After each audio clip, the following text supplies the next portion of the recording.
Welcome along to this afternoon's edition of Racing Post Live. Myself, Dave Orton, back in the chair with you for a great afternoon's action ahead with our sponsors, the Betfair Exchange. If you're watching on YouTube, do like and subscribe. If you're watching on Facebook Live, keep your social interaction coming this afternoon.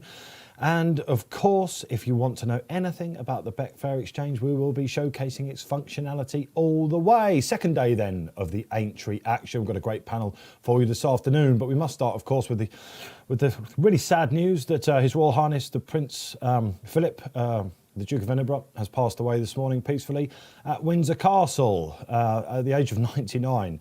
The longest serving consort, of course, to the Queen, a constant companion of hers, very visible at the likes of Derby meetings, Royal Ascot, an honorary member of the Jockey Club as well. All of us here at the Racing Post, very sad to hear the news.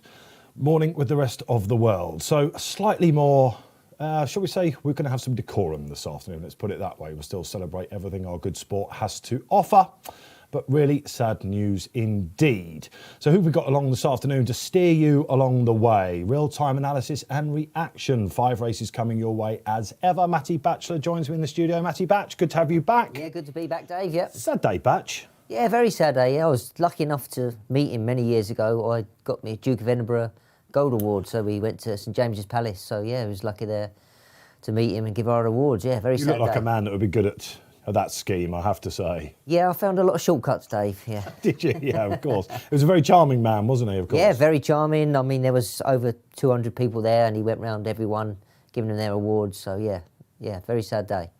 Betting editor of the Racing Post, Keith Melrose, comes back. Good to have you along, Keith. Got lots of punts for us, no doubt, along the way. National just 24 hours away. Yeah, we'll hope so. And it's we're looking forward to that tomorrow. It is just about the greatest race, isn't it? It's the one that everybody relates with. So yeah, it's a really looking forward to that, and some really top action today, some really good chases that I'm looking to get my teeth into. Yeah, absolutely. We're back over the national fences, of course, in the Topham Chase. That's 2 mile 5, the same course and distance as the Hunter Chase yesterday, won by a great outsider, wasn't it? Cousin Pascal. So we should say we are expecting the racing calendar to be fine for the next 2 days. We do think the national will go ahead at the moment. Any breaking news as we get it, we will bring it to you. We've got men on course this afternoon at Aintree as well. Lee Motter said Dave Carr Racing Writer of the Year, and of course Andrew Dietz are up there for us, so we'll hopefully be calling into the track, and any breaking news coming from there we will be giving you along the way as well. Delighted to say back for day 2, Barry Orr joins us on the show as well. Barry, a good day yesterday, good to have you along, my man.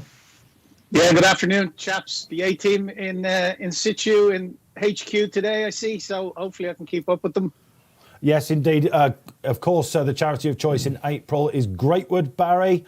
Again, we got off to a great start, didn't we, last Saturday about that. Hit the crossbar a few times, you had a couple of lays for people as well, but you'll be playing in every race. But we should say this is for charity this afternoon on the show. And of course, you don't have to bet in every race. It's safe gambling. That's what we say. We've got the National coming tomorrow, just the 40 runners to talk about. If you want to know your National 1, 2, 3, 4s from the panel, we'll be giving that to you. Yesterday, that was a great question. What price will Cloth Cap, the current National favourite, be going off, of course?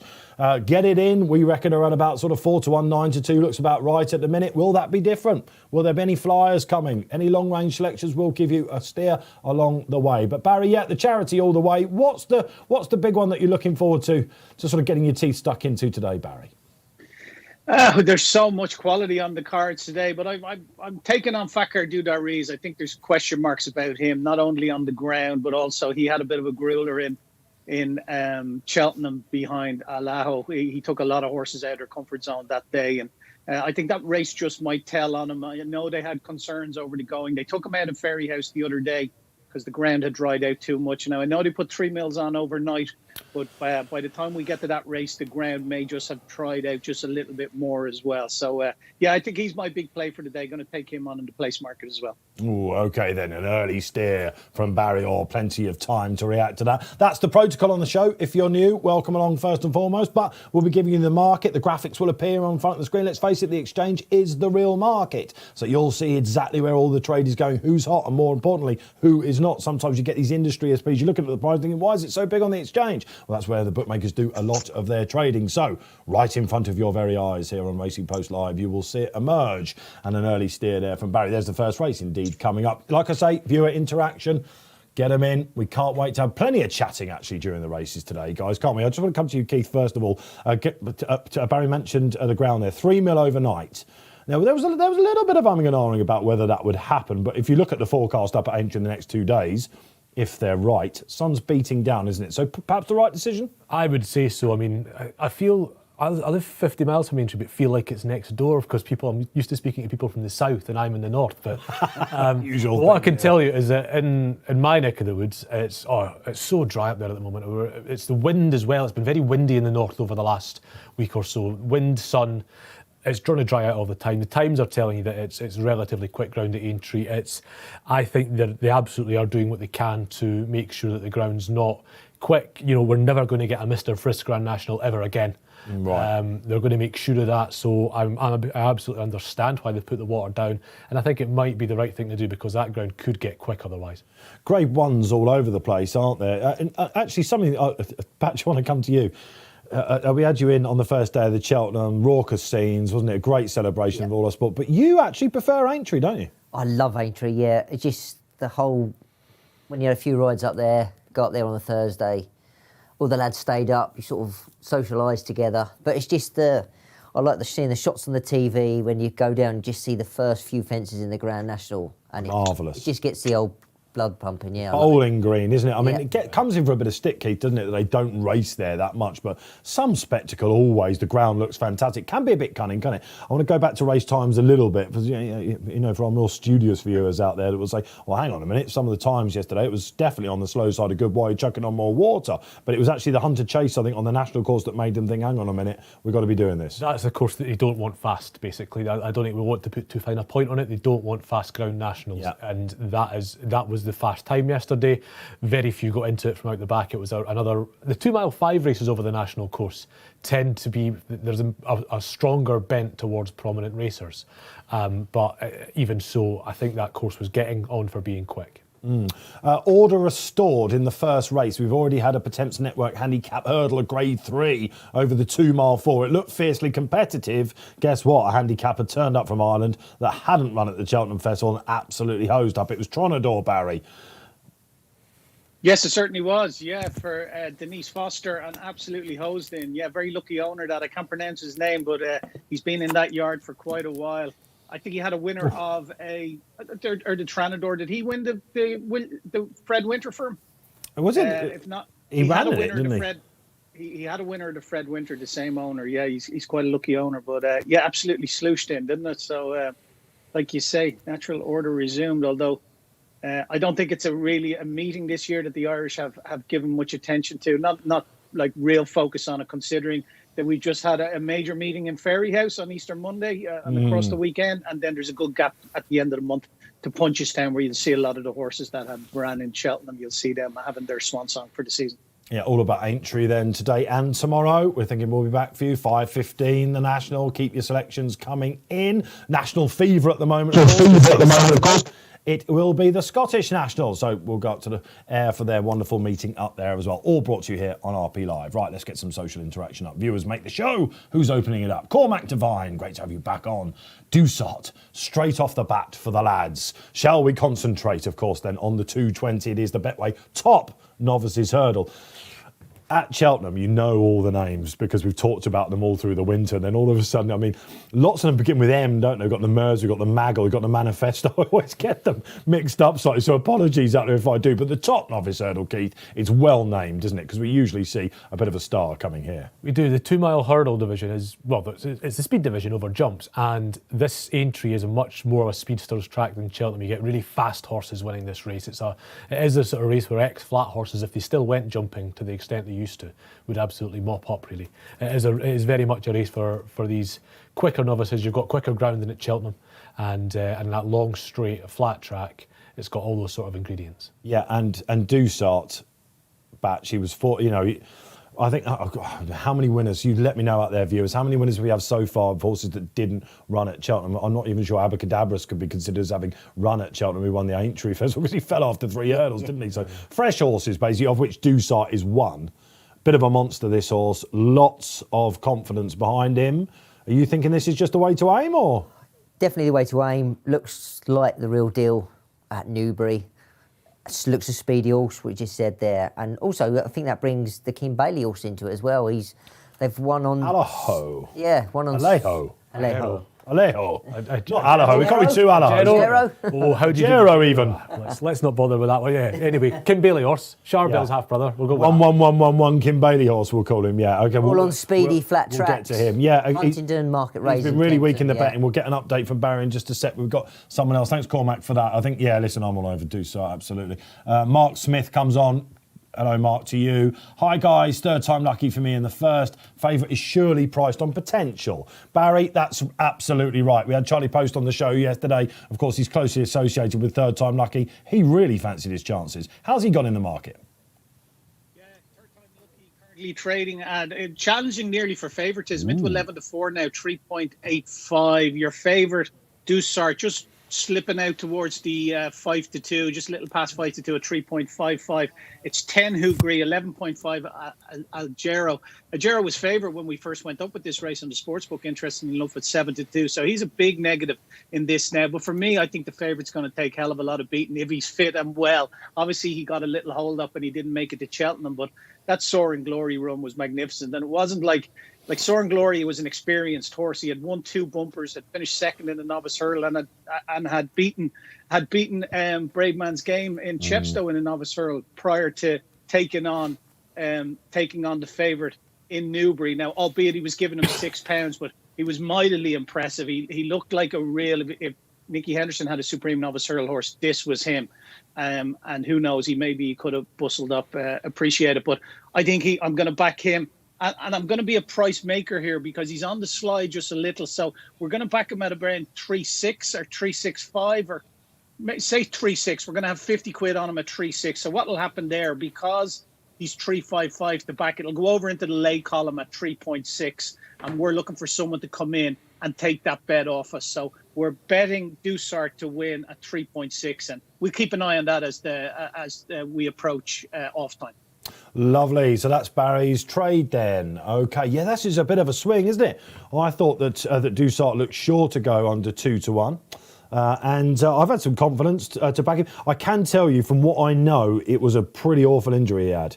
Was it? He ran into the railings, I believe. I won't go into it too much, but it was, It was a bad one, I think. You can tell that he's exceptionally well. A horse like this isn't going to go off 2-1 for a race like this without the dogs barking. You know, that's just exactly what you can tell. Yeah. People might guess from the colours he's a relative of Simon Sig, who actually, Simon Sig was by Fear Mix, wasn't he? And Fear Mix isn't a sire I particularly like, but Flemingsfirth's just about my favourite jump sire. I love Flemingsfirth's when he go over fences. So in my head, he's got, on pedigree alone, he's got that greater potential than Simon Sig, who was obviously a massively talented horse. But, it's a sort of horse that, it's just the way some people are wired. I can't look at that horse and back it for this race. Simon Sig won twice at this meeting. Am I right in thinking that? The 2 mile 4 race after winning the Ballymore. And he came here over fences, didn't he? Yeah. Did he win the Maggle, did he? I think he won the Shishkin race. Shishkin comes back tomorrow, guys, by the way. Really excited about tomorrow, that. Yes. He comes back tomorrow. So, yes, I know. Does anyone know that or not? I mean, he's unbackable, but it's going to be a great sight. We'll be covering that race, and we'll be talking about all that Shishkin might do next year. Will he mop up in the Champion Chase division? Happy to have that chat. Such a good horse, isn't he? Uber good. Uber horse. They've worked this guy with him before, do you know? Oh, that I wouldn't know. You've got the ends. That I wouldn't know. That I can tell you that I only heard about one horse from the yard today. But bearing in mind I got some leading horses, Chantry House in the next, and this was him. Mr. Coffee ran on. I think once again Mr. Coffee ran on in a race. I think into 4th in the last race. Nicky Henderson has got a great record on this day in particular. Did you read the Sizzlers this morning? Keel's made good reference to that. Yeah, well, Keel's also he sat 10 yards from me in the office and brought it up in conversation as well. Actually, this is a day where Henderson does well. We talk about the top novices. We talk about the mailing chase, which is for fast chasers. You've got a lot. Henderson tends to get faster horses than Nichols in terms of the 2 British big yards. Yes. And for that reason, I'm not terribly surprised that this is a big day for him. You're doing the trading today for Barry. What are you trading yourself? Have you had a trade in this race? I have. I've Dutched in this race, actually. I have. We've talked about the Cheltenham hangover. Now, I thought third time lucky shaped just about as well as anything in the county hurdle. It was an excellent effort. He might be just about the best British 2 mile novice hurdler around. So I have had a bit on him. But that was a hard race at Cheltenham. Harry Skelton, I think we can say that Harry did go a little bit too early. I'm a big fan of Harry Skelton, but when you've got a style like he does, the error's going to be going too early. And when he does make an error, that's what he does. He went too early on third time lucky. But really good run. I think that horse has got more improvement to come. But I've also had a bet on Neil Mulholland's horse, Any News, who's got a real engine. I mean, I'm a fan. Yeah, his jumping might need a bit of tightening up, but I really liked him on his hurdling debut when he was second to Make Me a Believer at Cheltenham. That smacked of big promise to me. And he went up to Kelso and took on my Drogo. He unseated rider before we got serious. That's right. Yeah. I've got to throw that run out. This is still a horse with huge potential. You know, he's already run to 144 on RPRs. I think this is a 150 horse without too much issue. And, you know, that doesn't mean he's the likeliest winner, but it means he's a great bet at 12s. That Kelso meeting could be well advertised again throughout the week. We saw the Shunter run well, didn't we? Yeah. Of course, he won at the meeting. And that made me a believer run at Cheltenham in December. He just looked like he was going to win, didn't he? Stayed up the hill.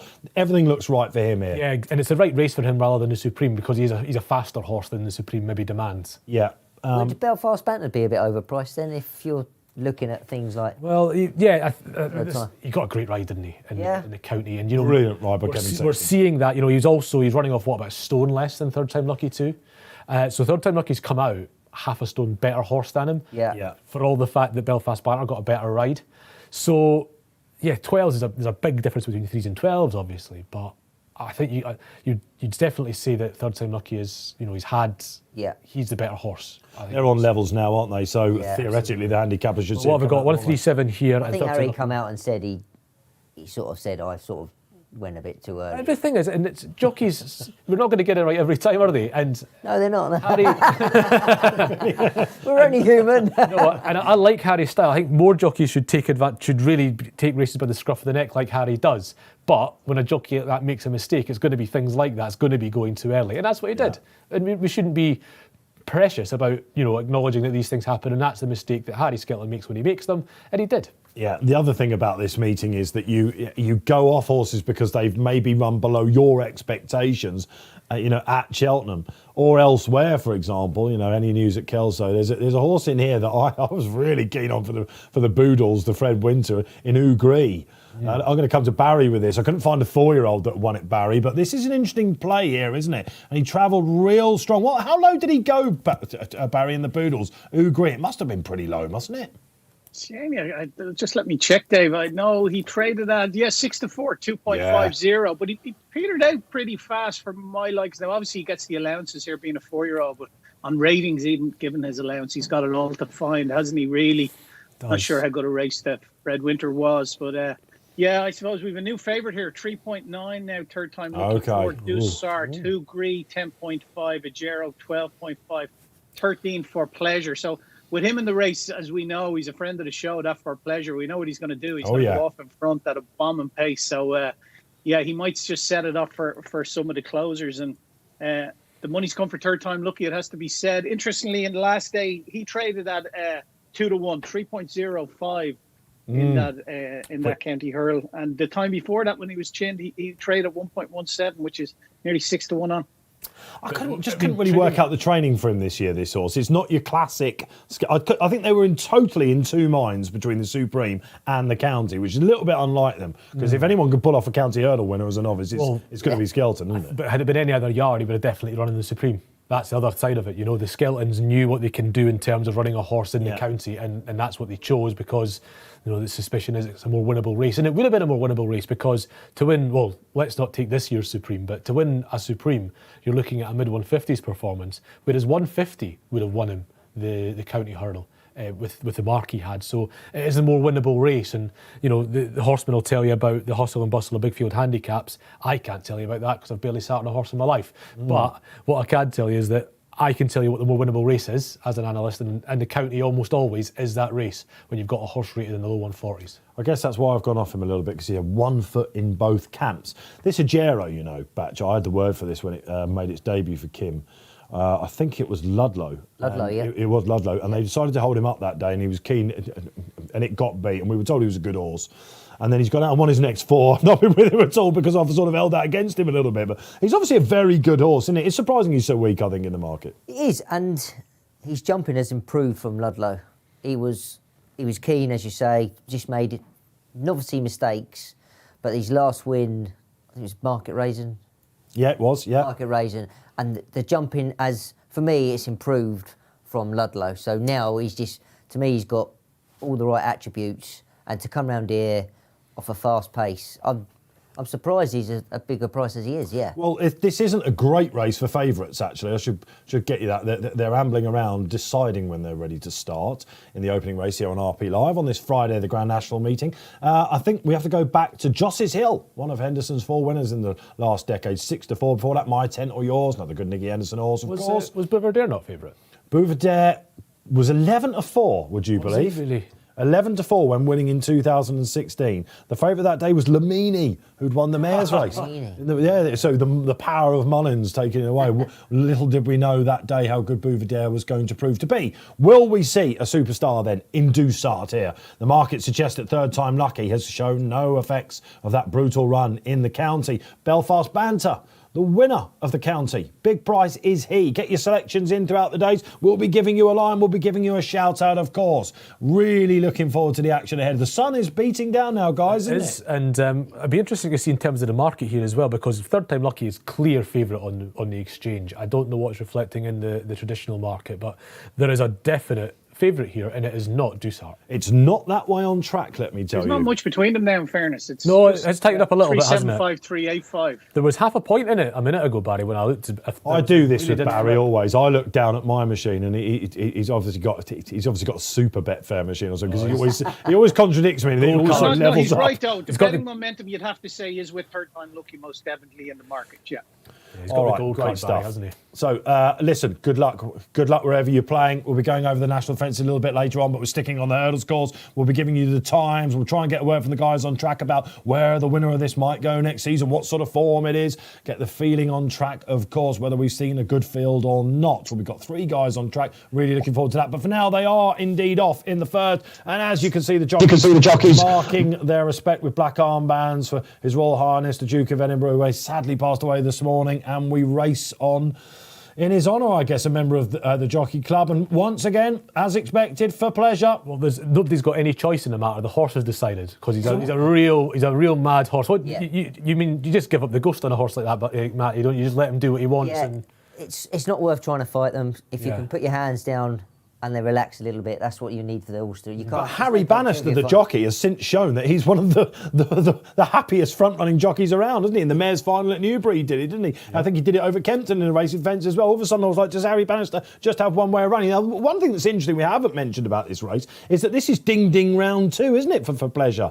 And Third Time Lucky, of course. Third Time Lucky gave him all that rope at Cheltenham and didn't get him coming back. And this time, he's definitely keeping closer tabs on us as Gero moves up into a clear second now over Doucart. Nice, big, scopy animal, Doucart. He certainly looks like you could tell from the run against Soaring Glory at Newbury that he's a big chasing type in the making, really. In fact, all Fleming's first improved for fences as well, just about. I can't think of a single one that didn't. Yeah, Ronnie Bartlett has got another prime example here. But for Pleasure's third in the Supreme is working against him here. He will never get let loose like he did that day or at Cheltenham in November again, because they now know what they're dealing with. Yeah. They can't let him have 6-8 lengths. I suppose if we were being very harsh, you could say he's the moral fourth in there as well, because Blue Lord took a tumble at the last. Yes, that's true, yeah. But listen, he's a lovely, lovely animal. He's not going as fast as he usually does, Harry Bannister, which is interesting on this more speed favouring track. Looking for some of the other players. You see that he's letting him. Is he maybe letting him unwind just a little down the back? Where's Ugree then? This is the one I'm back of the main pack, I think. Oh, this is interesting because Ugree's down. Ugree's gone. Unbelievable. Doucart, he's not happy on Doucart, you know. Is he just nibbling along on the outside? Any news is moving up now on the far side. Yeah, Belfast Banter, happy to say, go on after you. You know I finished strongly. I'll be coming to get you. Some of the outsiders at the back. He's niggling away, isn't he? One is out the back, isn't he? What's this in the red that's out the back? Is he not liking the ground or something? I don't know. It's good at Newbury when he won, wasn't it? Listen, this is his first run, of course, since that. You know, he's been off for 155 days. He had that injury. He's going to be a little bit rusty, I think. He moved better through the race, of course, at Newbury. This jump will be key.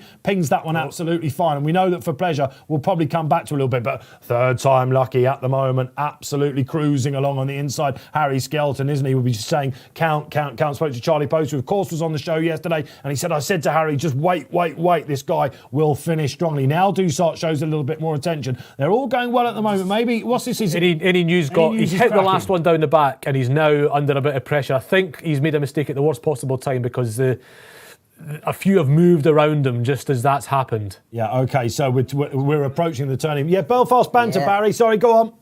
Getting a He's getting a peach. peach of a ride. Belfast Banter again. He really hasn't switched off in there in the rail. But Droussard was out to 6 at one stage. He's 4.1 now. 2.44 third time lucky. Belfast Banter coming in for support all the time into 5.8 now. I think Nicky wants to make this a test of staying now, doesn't he? And he's jumped that absolutely fine. It's a share of the lead. In fact, I'd say it's a moment of time before Droussard takes it up. But right now, third time lucky just gets a shake. Belfast Banter, proving that county run was absolutely no fluke. Ajero backs out of it. Your job's still in this there. race, Two out there. Belfast Banter, this is all tanking, over, isn't it? He's absolutely tanking. Massive Droussard price. doing his very best to stay in the fight, but it looks like that ring rustiness is going to Your job's not going away. He's second likeliest winner just now. This is remarkable from Droussard, actually. He's just sort of fiddled that one. I tell you what, Belfast Banter's not Your gone job's away not yet. going away on the Your near job's side. coming. Droussard running. Not an going away at absolute all. He's going to win monster this, Brendan race. Powell. Okay, it's Belfast Banter on the it's a running. line through, it's a Droussard line just through. getting outpaced. You can see why they talked about 2 mile 4 for him. It's do your job. The best horse that the Scudamores have had. They said he's going to come second though. It's a follow-up job for the county winner, Belfast Banter. Kevin Sexton really advertising his skills in the saddle, isn't he? Another cool as cucumber ride. Probably got there a little bit soon this time, didn't he, Batch? A little bit, but we said before, definitely a bit overpriced now. Looking at that, after the county win, he's done it. He's a tiddler though, isn't he? I just watched He the let the very... winner 3 out, didn't he? Oh, he was tanking. Was he absolutely tanked all the way through it? Droussard 9-1. looked beat, turning down to the back. Well, that's what you would say about Belfast, but you're going to look at this race for next year because obviously after Aintree we've got a whole summer of talking about this sort of form, and Droussard didn't look happy from an early stage. He's won a monster race. We'll get to that. Yeah. To stay in there, so many horses could duck out of that, couldn't they? Potentially could. We don't know what was bothering him, but something was. There's no That shows question you, of to that. me, that shows you how much ability he actually has. Exactly. I agree with there you that there, long. Batch. Yeah. Let's go to Barry, though. We've had the first race then. That was the top novice hurdle. You called it turning in, Barry. Yeah, he smuggled them lovely into the race. He got a cracking split when he needed. He's got a Betfair SP of 12. He traded at a high in running of 19.5.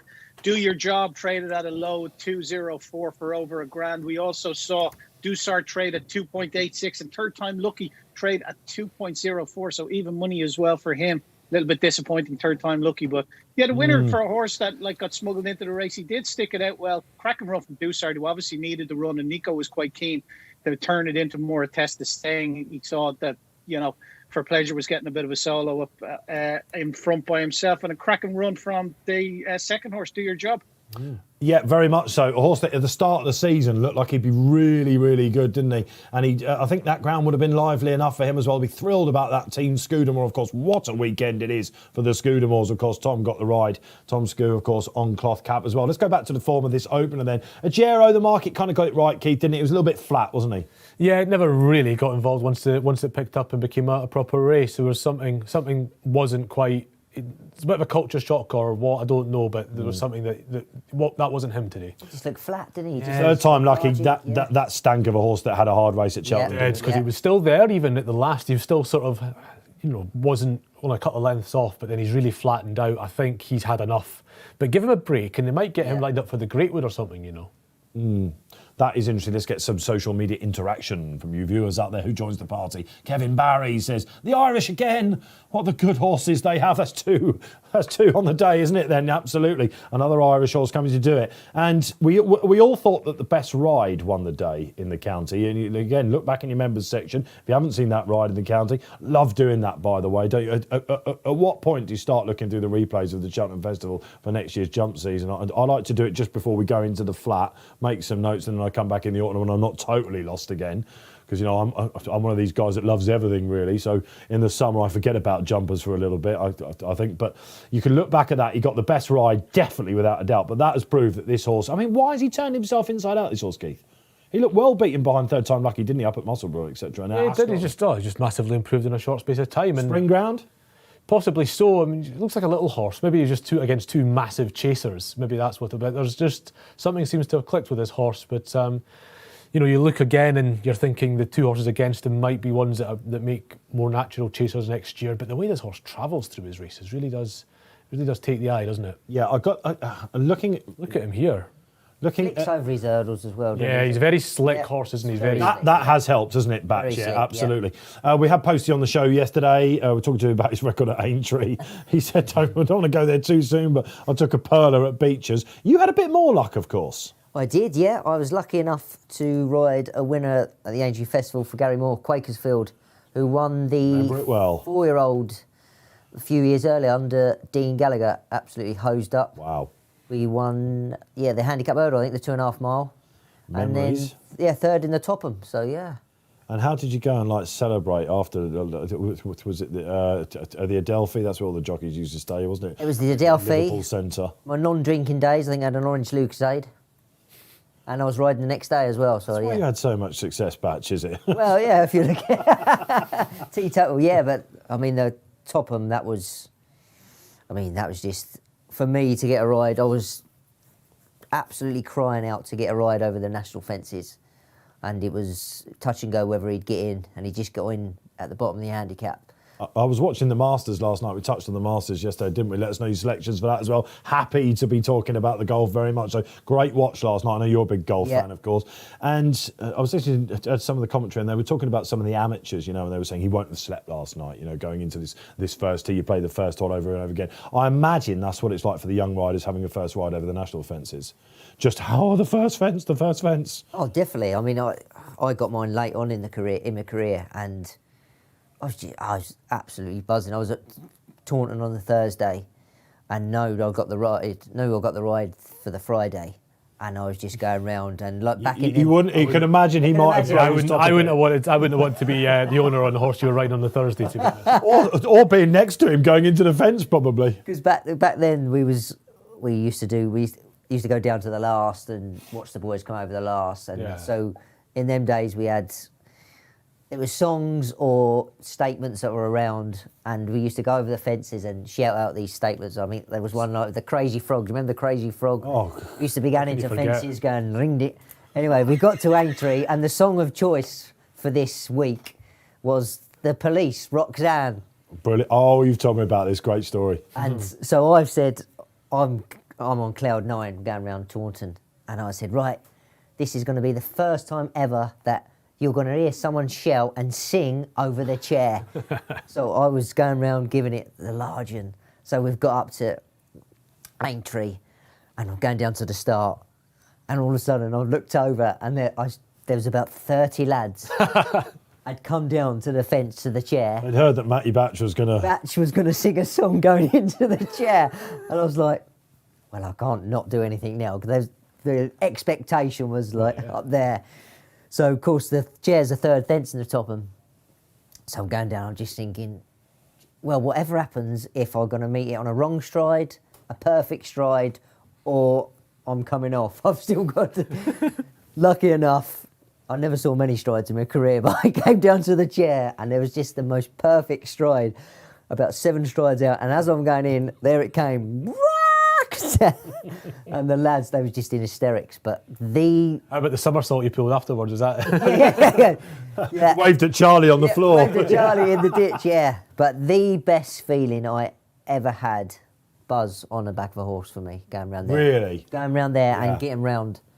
And we was going round, we were 3 out, and Tom O'Brien come up beside me, and he said, well, I'd sort of tone it down. He said, Batch, he said, you've got some spin off him, he's been brilliant. And I went, well, there's 2 more to jump yet, Tom. I said, just let me get over these 2 and I'll agree with you. Third in Topham was a bit like winning the race, I imagine, wasn't it? Oh, I was celebrated across the line like I'd won it, yeah. I speak to some young Irish riders who come over, ridden over the fences before, and you've seen them after the race, and you can tell it's a badge of honour really for them. And it's a different, I'd never been over, so I was talking to Ruby, I was talking to McCoy, talking to Dickie, and said, is there anything they're different than park fences? What do you have to do? They said, look, I will drop your stirrups a couple of holes. He said, because you land a bit steeper, and over the first 2, it takes a bit of adjusting, and especially round the corner.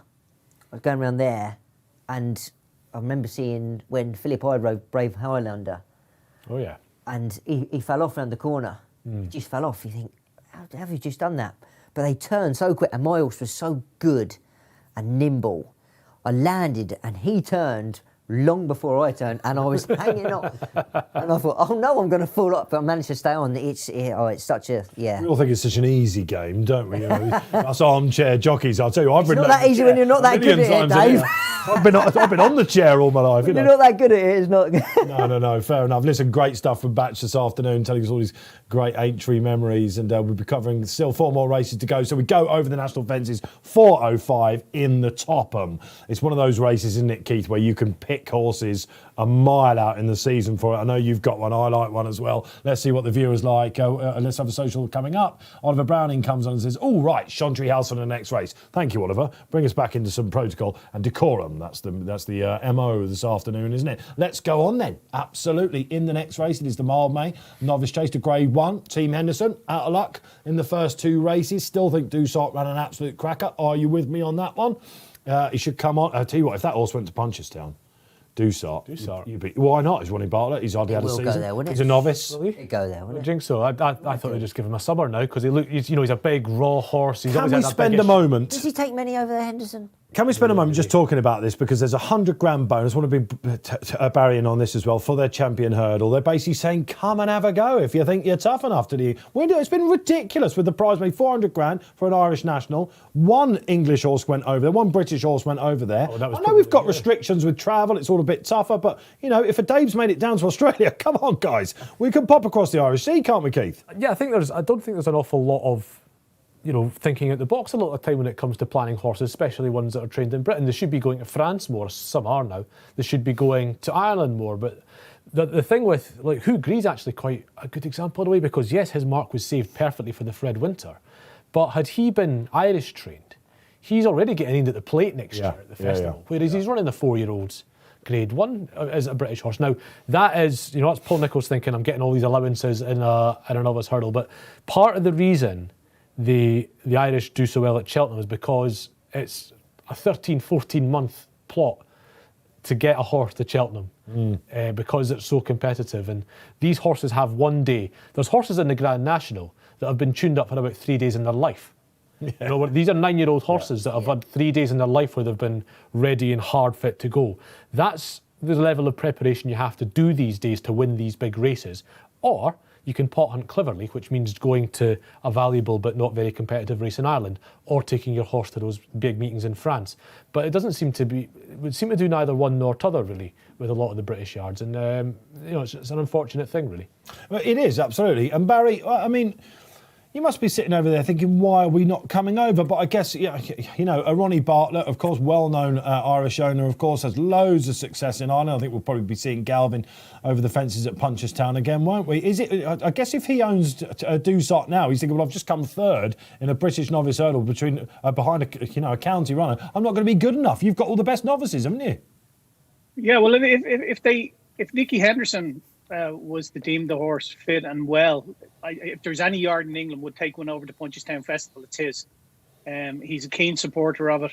He's always brought his best horses to Punchestown. Didn't he bring Altior? Am I correct in saying that? He brought him over one year, and he was Sprinter went cheered in. over, didn't he? And Sprinter Sacre, maybe it was. I think he always regrets doing that, doesn't he? Henderson said you can't. Because he did the famous 3, didn't he? Cheltenham, Aintree and Punchestown. Henderson thinks that's what did for him a little bit. But great horses can get beaten at Punchestown. Moscow Flyer, and it does happen. Sometimes at Punchestown it's because it's end of season form. The big day was at Cheltenham, and then maybe the second big day was at Aintree. And sometimes these horses get to Punchestown and they're just massively over the top. Exactly why I think Dusart would be the right model for the Punchestown. Get him up to 2 miles. A horse that's had obviously the problems he's had has come back at Aintree and gone like he didn't really enjoy it.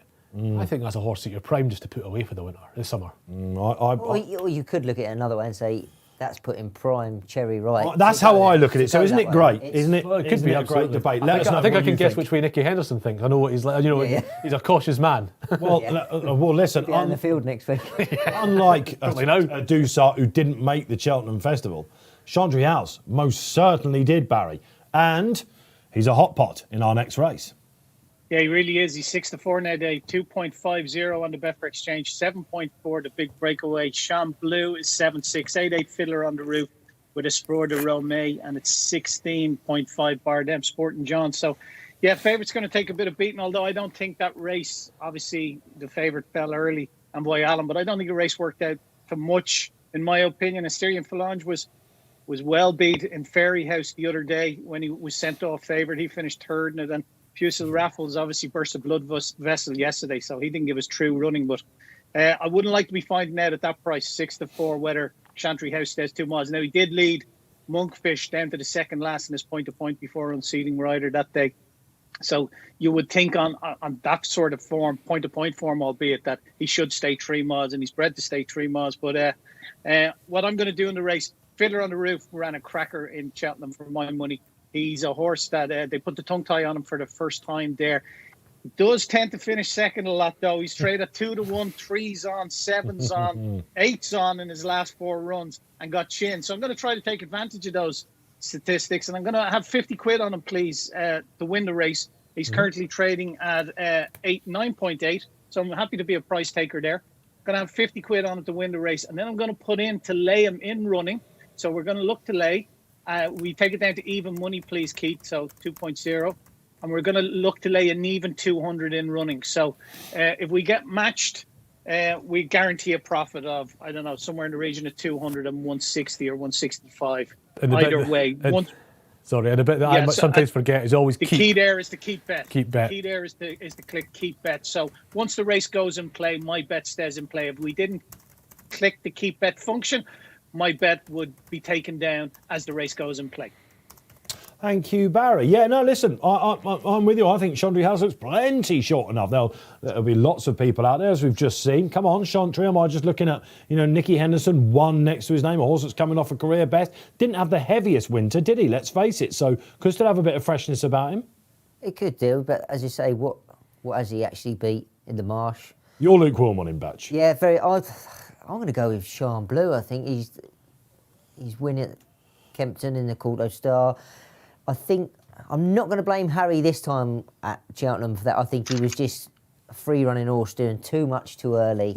I'll tell you what, you're in a fan club of 1 there, I think. Listen, I'm not suggesting anyone's right or wrong, but there's been a lot of calls about that. I think Aintree suit him a lot better, this horse. At the prices... He's such a good jumper. I mean, I've never had much of a desire to be a jockey, but I'd love to ride this horse. I think he jumps better than Chantry, I do. He's probably the best jumping novice I've seen for years. I love the way this horse jumps. And you've got to get in a rhythm round Aintree.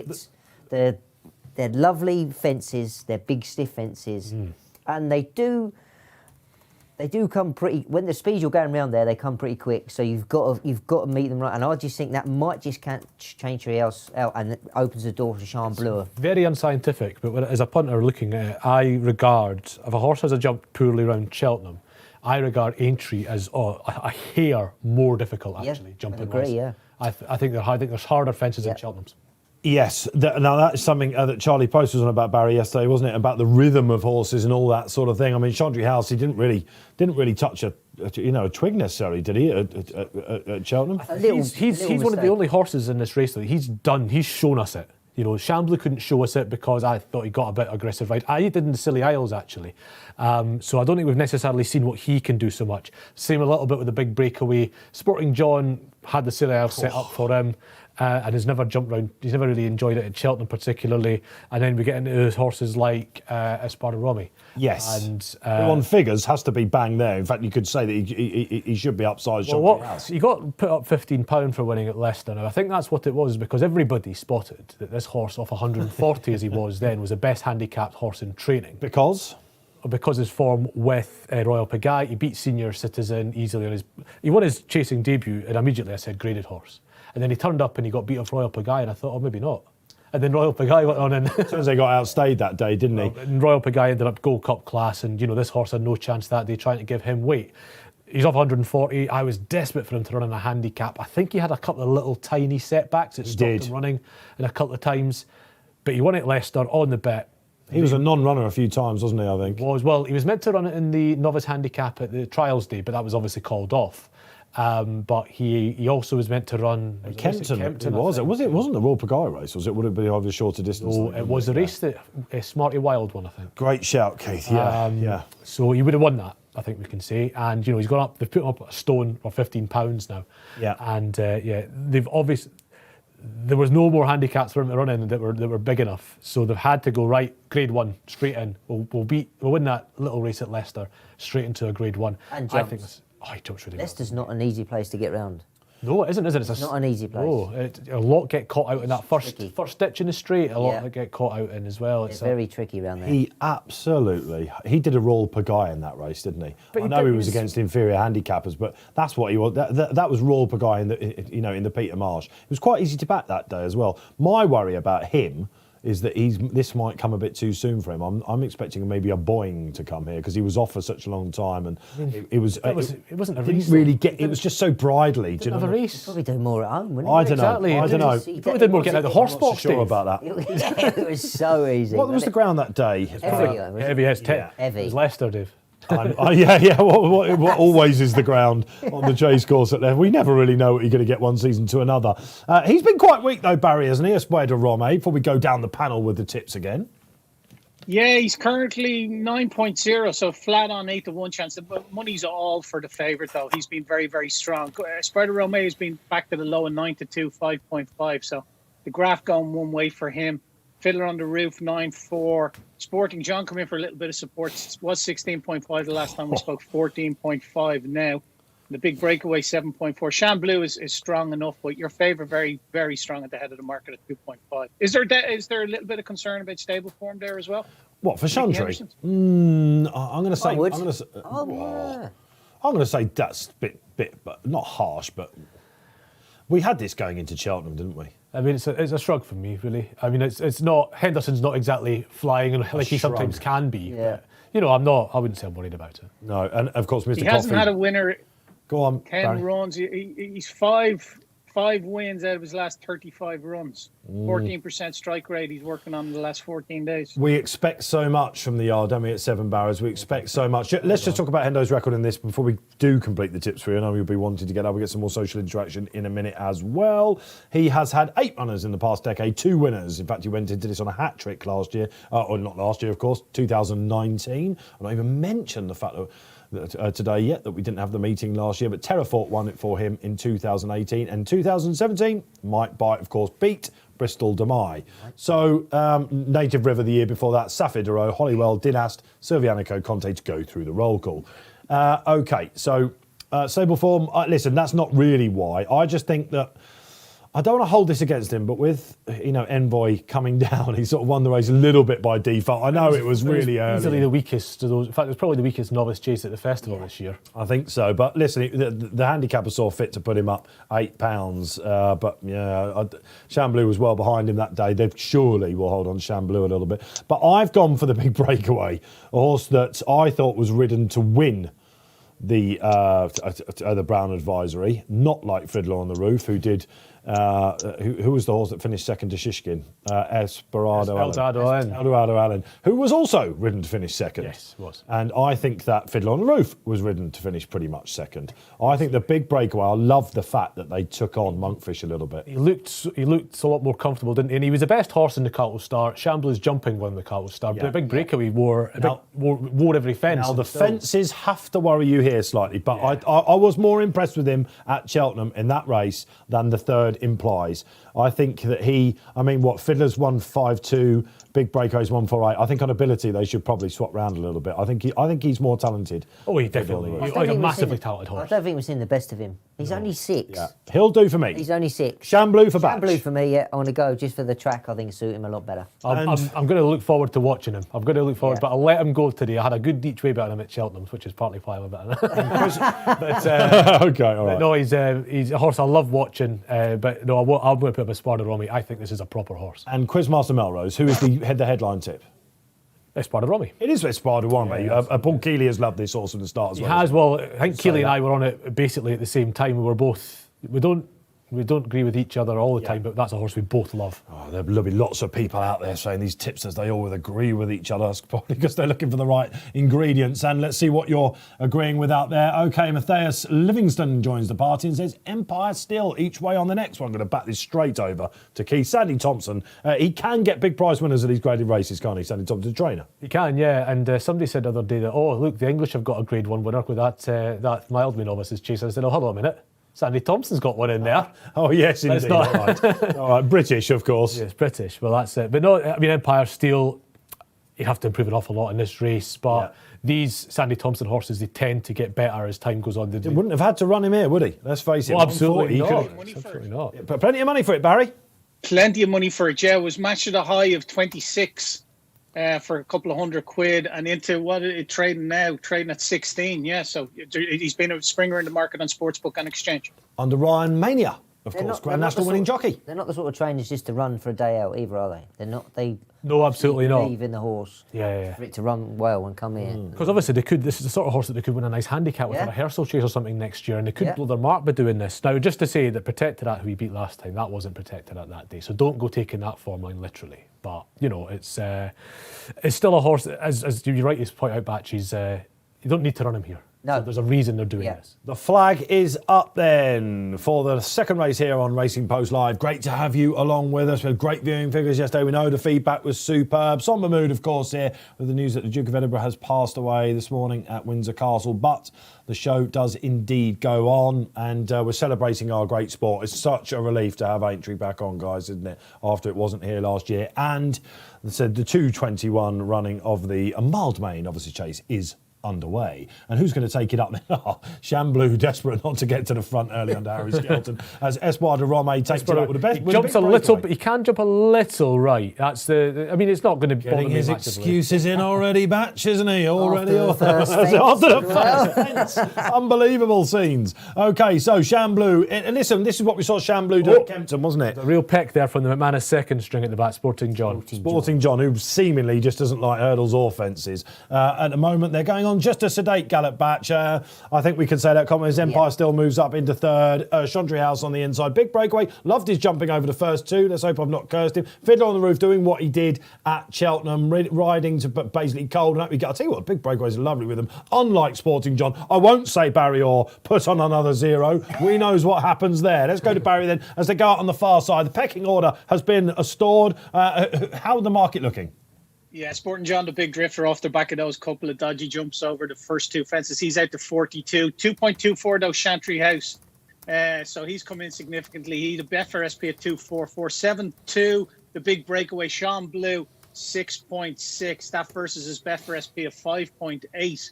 And 10.5 Fiddler on the Roof now. He's on the slide a bit. I don't see why. There's no particular reason for it. Well, there you go. Okay, fair enough. No particular reason. You winning running players if you're hovering over Fiddler on the Roof, and we know he's got the talent to pick them up if they fall in a hole. Just a little bit sticky there. The big breakaway for the first time. Is the gallop finally picking up now, Batch? Bassie's just took by the scruff of the neck here, and he's gone on a little bit. He's gone about 3 lengths clear, and just caught big breakaway off the. Bit of toe there, yes. Do you think that's why he was jumping so well? Because they weren't going such a great pace. Now, they're keeping him towards the outside and they're being a little bit more patient with him. As now David Bass does indeed open up the engine of Espoir de Rome and he goes clear. I can see what you mean about these fences, Keith, because if you even get in slightly tight to them, it just gets you slightly out of the rhythm, isn't it? Absolutely does. Yeah, you need to be you need to be taking them on a proper stride and not just fiddling into them. Shamblu hasn't jumped as well as he can because Skelton doesn't want to lead with him particularly, so the horse is having to fiddle these fences. And I don't think he's jumping as well as a consequence. Yes, Sporting John once again doing what he does. It must be such a frustrating horse, isn't it? Absolutely. But we have seen it before at Sandown. You regular viewers will know. I basically said he had absolutely no chance, didn't I? And he came and ate up Shamblu out of absolutely nowhere. What about Dickie Johnson later on with Matty Batch coming up as well? Don't miss that. All right then, so into the home straight for the first time. And once again, Espoir de Rome like this tactics from Batch, actually. Pulling up, Sporting John. Thank you, Barry. Yeah, okay. So Tom O'Brien calling it a day. A frustrating season for him continues then. The big breakaway, he's got the talent, hasn't he? And we know, like we saw at Kempton, he can come in and out, but I wouldn't be over the moon with him at the minute. I'll tell you what, he's not having to really go for it on Shamblu, is he? If anything, you could say he's in the box seat. Yeah, definitely. And listen, round Aintree, if you don't see many up front is the best place to be. You don't really see many horses come off the pace round here because the ground's good in places, and it's very hard to make ground anywhere around here. Right then, okay, you've heard that from Batch. Great riding insight from Batchelor on these races. I'll tell you, it's a lovely rhythm. We see these horses all season, don't we, up front, how they get into these rhythms, take the other out of the comfort zone. And at the moment, Espoir de Rome is certainly doing that for Team Bass and Bailey. Have had a great season along the way. Could they crown it here in this Grade 1? Chamblou now, Harry Skelton saying, yeah, you're getting it a little bit too easy for my money. How's Chantry House going, Keith? What do you reckon at the moment? Oh, he's just sitting there. He's in the sort of midfield, pinging them away, but we've not really had cards played yet, have we? Not really had. Okay, Barry, let's have a word from you then, because now the gallop is starting to inject a little bit. Yeah, Chantry House was 199 turning out of the back straight for the first time. He's out to 248 now. Couple of bloomers there. Yes. You're into Espoir de Rome is 3.15 now. So, Dear me. you know, he's clear second favourite. Fiddler on the Roof into 7.2 and Shan Blue now trading at 10. Yeah, the Fiddler is certainly climbing up there, isn't he? And again, a couple of jumps down. That's fancies it now, doesn't he? This is absolutely, I'm rightly so. It's a big shout. I think the winner's in front. He's absolutely loving it. He is, he's having a great old time, isn't he? Yeah. But Skelton sensed the race, hasn't he? Are we looking at a Gold Cup winner here? If this... Oh, he sprawled at that one a little bit. There's the Chantry House. Chantry's just getting a niggle as well. Yeah, he is a Breakaway looks to have gone. Empire Steel's had enough, hasn't he? He's found There's only well, yeah. Fiddler has been ridden to pick up the pieces here, but nothing else really is getting into this. Well, I remember when Chantry House won at Wetherby a couple back. This is almost a similarity. This is Harry Skelton has a look between his legs and to see exactly where Nico de Pontbellon. Just a more, absolutely. Probably thinks he's got the leader covered. Then as we jump in for the final three fences. Now it's a bit cunning here for people that don't understand it. Actually, this is the fourth last one coming to it. Typical Dave Orton picking out the fences. But it is a long way home up that home straight, isn't it? When the camera angle switches, you realise. Yeah. Yeah, there's a lot of racing run from the last. It's a run to the last. Yeah, the run to the last. Chamblou's cracking now, guys. I think, isn't he? Yeah. He must have spotted. Chamblou looks to have got it. Chantry House 163 now. Yeah. I don't know. I don't know. I still think. We don't know what Bass has got, do we? Out. Good one. Oh, he's absolutely Come on, thrown that Bassy. as well. Two's on now, Espoir de Rome. Yeah, the market got this Bassy. one wrong, I think. But what Chantry House, we know he's got that classy engine. Third, in a novice hurdle at the Cheltenham Festival, winner at the Cheltenham Festival. Oh no! And he's down and out. Unbelievable. He's overjumped it. He's peached every single fence so far. That's left Chantry House clear. All the backers that are favourite are just praying he gets over. Is it the final fence they're coming to now? Yeah. That is the run, isn't it? It's such a long run between the second last and the last. Chamblou out on his feet. That mark has definitely been left behind Chantry House at Cheltenham. Yeah, up and over, no problems.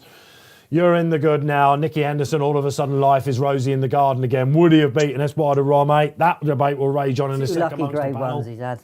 2 lucky Grade 1s. But listen, the horse keeps on winning, doesn't it? There will be people out there furious with that statement, especially those of you who have backed the jolly old favourite in the second race here on RP Live this afternoon. Wow. Just as it looked like we were going to get a great tussle, eh, Batch? Do you know what? That just shows me how much that horse had left. He's just overjumped it. Bassie's going to go in for a short stride, and he said, no, I'm coming up on this stride. And he's just overjumped it and just landed steep, and the landing gear hasn't got out in time. So it's just one of those novice falls. Galling, Mr. Melrose. It certainly is, yeah. I did have a good bet on him today. And we talk about that run between two out in the last, it would have been even longer. How he stood up. How long? Well, I think you had them, didn't he? I think you had them. It wasn't over by any means. Let's see what Barry says. Barry, what price was he at the point he fell? He traded 3s on, Keith. Was that what? Yeah. Was that the price he was when they jumped the two? When they jumped two out, or was it? Trade at a low of 134, so you would imagine that's just before he's fallen. Yeah. The market sort of thinks the same as us, really. That he's probably going to win that, and I thought he was going to win now. He looked like he had plenty left in the locker. Now it's a long run between that and the last, but I thought he was going to win it, and backers seemed to agree. With 3s on, and Chantry House was out to 11 to 4, 385 at that stage, just jumping the second last, and it was. The arrests were out with the washing, weren't they? He said some fractions out in front. He's a sight to behold, that David Bass, when he goes off in front of the chaser like that, isn't he? Oh, he loves it, he loves it. It's like what was it? Posty said, like letting a teenager loose in a sports car. Yeah. Were you in when Charlie Post came in and said we were selling these horses and we had Kim Bailey come down and he brought David Bass around? He says it's like going to an Audi showroom and getting out the brand new Q7 and handbrake turning all over the place. That they actually managed to sell those young horses, thankfully. But he's a bold attacking rider. We'll see exactly what the postscript to this. Of course, you do find the quotes in the members section, analysis races in your paper the next day of the beaten horses as well. Often they are a lot more, well, just as telling as the winners' quotes. But I think we've taken a little bit away from the winner here. I think we are. I'd love to see it back. We can see it in the corner of our eye now. But just as we said, we've gone twos on Barry said, and he overjumped. I've seen Chantry do this before at Wetherby when he won his prep for the Cheltenham Festival. I wasn't convinced with him there. And I remember Nico saying I couldn't keep asking him for long ones because he wouldn't have that much left at the end of his race. So I think that this is a horse that I don't think they've quite got to the bottom of this horse yet. I think this is a proper Ryanair horse, this, isn't it? I think. I'm not sure he's a real Gold Cup contender, is he? For me, a fast run Ryanair would be great for him. I don't know. Is he fast enough? I don't think I agree with you. I don't think he's a horse that picks him up, I think. That's what I like about him. That's the way I'd be going. Would he be picking up too late in a Ryanair? 20s for the Gold Cup next year. So have we got any quotes for this Brother Romy for a Gold Cup, Barry? No, I can ask for one for you, Keith. There's a... It's a valid question, for sure. Well, 100%. Well, I said the best. I said 4 out. Definitely. I said 4 out. Are we looking at a Gold Cup winner here? I meant from the first 2. That's kind of what it was. But the way Espuedo Rome has jumped there, probably on ground that might be lively enough for him as well. Kim Bailey may disagree with that. He was going to win a Grade 1 on it, so let's not say it was too lively. Was he going to win a Grade 1? I've decided now, Dave, he was, yeah. Okay, let me have a look at this again, because just as you got watch Nico de Boinville's. We were just watching the corner of our eye here. I think he's coming back. I don't know. Look, he's only just hitting turbo, this horse. He's looking for the stride here. I'm almost certain of it. Oh, the horse wants to take off. Definitely not done. The horse came out his hands a bit, didn't it? It has. It's like the horses. Everything Bassie has asked him, he's come up. He's come up at a third last. Bassie's come up for him, and Bassie's rightly so. You can see him there. He thought, I've got this in the bag. I've just asked him up for a long one. I'm going to go short. He tried to prop it, didn't he? You could see him. He wanted to go short. But that shows me how much the horse had left. He's come up for him. And I think so. Bass was confident. He was confident, There's another man that agrees with us, and it's David Bass. I can guarantee That won't surprise anyone out that's there. true. If you're watching RP Live, we're lucky enough to have the jocks like Batch in. Everyone knows David Bass, don't they? Yeah. He's I don't know, how do I say? He is what you see on the screen, isn't he? Oh, yeah, that's it. Yeah, he wears his heart very much. And horses run for him, they jump for him. All them other horses, indication and Song for Someone, for example, who was having I think it was his first run in yesterday in the Aintree hurdle. When that was done after 2 hurdles, obviously we think probably someone might be feeling something or something like that. Certainly in these last 2 races, it hasn't looked like for Song for Someone that we know and love. If David Bass after 2 fences is going backwards in the field, nothing he's doing is horses have a problem, but they do respond for him. Yeah, they do. Yeah, it's such an exciting horse for next year. That horse, despite the fall. Yeah. Of course. I mean, the fall was just the fall was landing too steeply. It was One that got away then for Mr. Melrose. Was, and I'll be back in him. First time he runs next year, I'll be back in. He'll probably run in the Charlie Hall or something. And I'd imagine lots of viewers will be doing it with you, Keith, as well. I'm delighted to say, up to Merseyside we go, because I believe senior writer of the Racing Post, Lee Martin's on the line.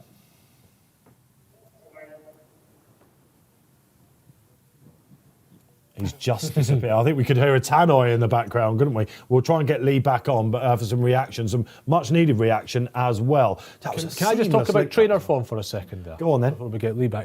Chantry has obviously won that race. We think that the majority of you in the studio is that he was a fortunate winner of that. And everybody now says, Henderson's sort of back and it's okay.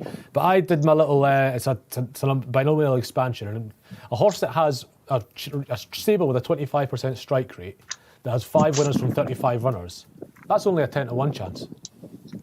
So it's not something to base loads on. Great fill, Mr. Melrose. Great fill, because I think we can hear in our ear that Lee Mottershead is indeed now with us.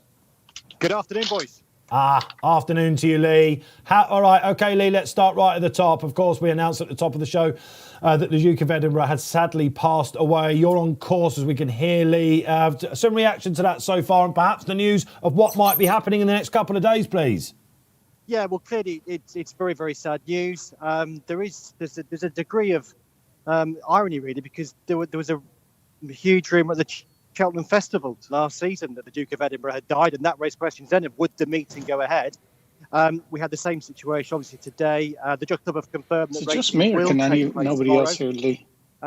So there will be racing here. The Grand National will take place on Saturday, as expected. The flags will be flown at half-mast. Black armbands will be worn. But we will have a race meeting, and we'll be paying tribute to the Duke of Edinburgh. Superbly, absolutely, and well put indeed. What about some of the races reactions so far? Were you up yesterday, Lee? Sorry, beg your pardon, Dave. I missed you there. Were you up at the course yesterday?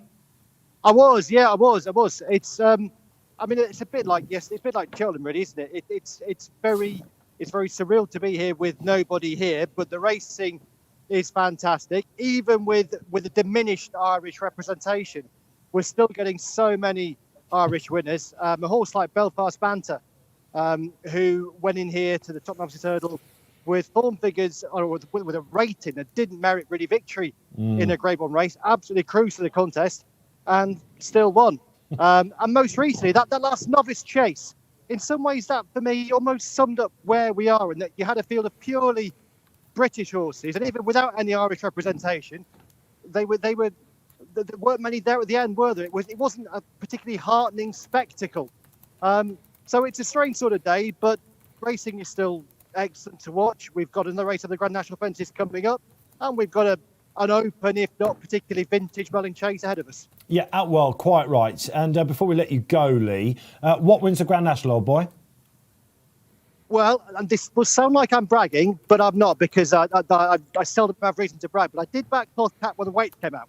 So I'm on a 20-1 ticket for Cloth Cap. But that was sort of my story before Cheltenham. And I had quite a lot of anti-post picks that were good prices, and they all got beat.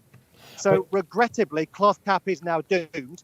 I think at bigger prices, Milan Native is one who I could see running a big race. If he comes back to last season's Cheltenham Festival form. And interesting, after this last race, they were just interviewing Kevin Sexton, the winning jockey, so the race before the novice hurdle. And he was making the point that he rides Shattered Love. Last season, he watched the virtual Grand National, in which he took place virtually. At that stage, he'd never ridden in the Grand National. Now he has a Grand National ride, and he was stressing that Jack Kennedy, who rides Far Class, had been very tempted about riding Shattered Love. He thought it was quite a close call for Jack between Shattered Love and Far Class. So he's quite he's sweet on Shattered Love, and so is Jack Kennedy. So if you want an outsider who's fancied, Shattered Love might be one. That's exactly what we wanted for you, Mr. Mottershead. That's exactly what we get from our senior rider here at the Racing Post. Lee, thanks for coming on, mate. You'll be back on tomorrow with a bit of luck for us, will you? Yeah. Cheers, get that. Sure, we'll do. Cheers, guys.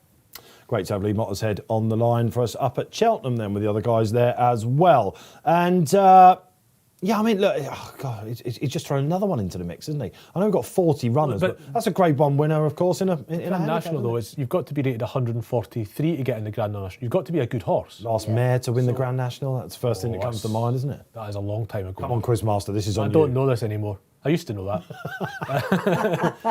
that fall of Espada Roma has played with your head. No, it's just kids. Got kids now. Done my money there, Dave, with him not knowing that one. Yeah, well, it's quite right. I used to have a colleague called Phil Turner, and he used to defer to him and say, Phil, it's a national question. You know the answer to this. Well, listen, so we need a new Quizmaster on the team. Whoever thought that would have possibly happened. Last mare to win the Grand National. Has there ever been a mare to win the Grand National? It must have been, wasn't it? I think it was 50s or 60s. Oh, come on, someone out there who's got Wiki or something like that out there, let us know. Keep the social interaction coming. If you can do that, I can do that. What? No, you can't do that because you're the Quizmaster. That would be ridiculous. Total cheating. Richard Osman. Yeah, that's right. I don't know. I can see it. Indeed, let's keep the social interaction coming on. So you've heard from Lee Mottershead. He's sitting on a lovely ticket to Cloth Cap, isn't he? All along the way, but Shattered Love along there as well for him. Kevin Sexton now his first mention of the virtual national, of course, which that's been overplayed a little bit this week. Lots of people saying, "Oh, come on, we don't want to like a memory of how bad it was back then." But that was the most watched race on terrestrial television in 2020. At the risk of doing a batch and repeating my anecdotes on air, although mine isn't as good as his, that's a record-breaking day on the Racing Post site. It's the busiest day in the Racing Post site's history. Yes, it is. Until Grand National Day last year. Much needed as well at the time, by the way. I don't get it. Well, listen, I'll tell you He's what. been overplayed for since The reason why that is. I know, and normal. I think last year you can take as an exception, but in a general case, very much agree with you. Lots of people were inside as well. There's a lot of people backing on it, and I think the money went to charity, so you've got to take the positives from it. So it's not even so much that.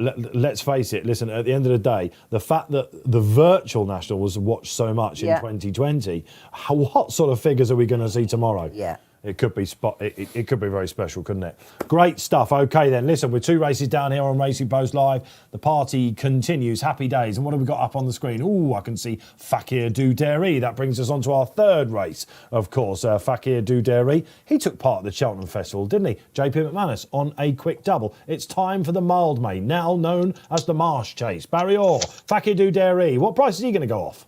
Yeah, he was 2-1 a second ago when you guys start talking. He's out to nearly 9-4 now. 3.2, 3.45 Politolog, Notebook 6, Master Tommy Tucker 8-6, Nutswell, who was a bit of a springer in the market, is 18, 19 Itchy Feet, and 50 Duke of Neva. Obviously, the Dashel Drasher being withdrawn here. Betfair Sportsbook still paying 3 places here. Although there's only 7 runners, and obviously on the exchange the place terms remain the same in both the each way market and the standard 3 place terms market. But what I'm going to do here, I'm taking on Fakir Dudari. He hasn't won a race since the Drinmore a couple of years back when Sam Crow fell at the second last that day. In the last 5 races he's traded at 5-2 twice, 11, 5-1 on, and 6-4 on. And I just think he had a very hard race in Cheltenham, and I also think there's several horses in the race with chances, most notably, obviously, Politolog. Notebook has a chance stepping up to the trip, finish second in a good grade 2, and Turles as a novice hurler over this trip. So I don't think it's going to present any issues to him.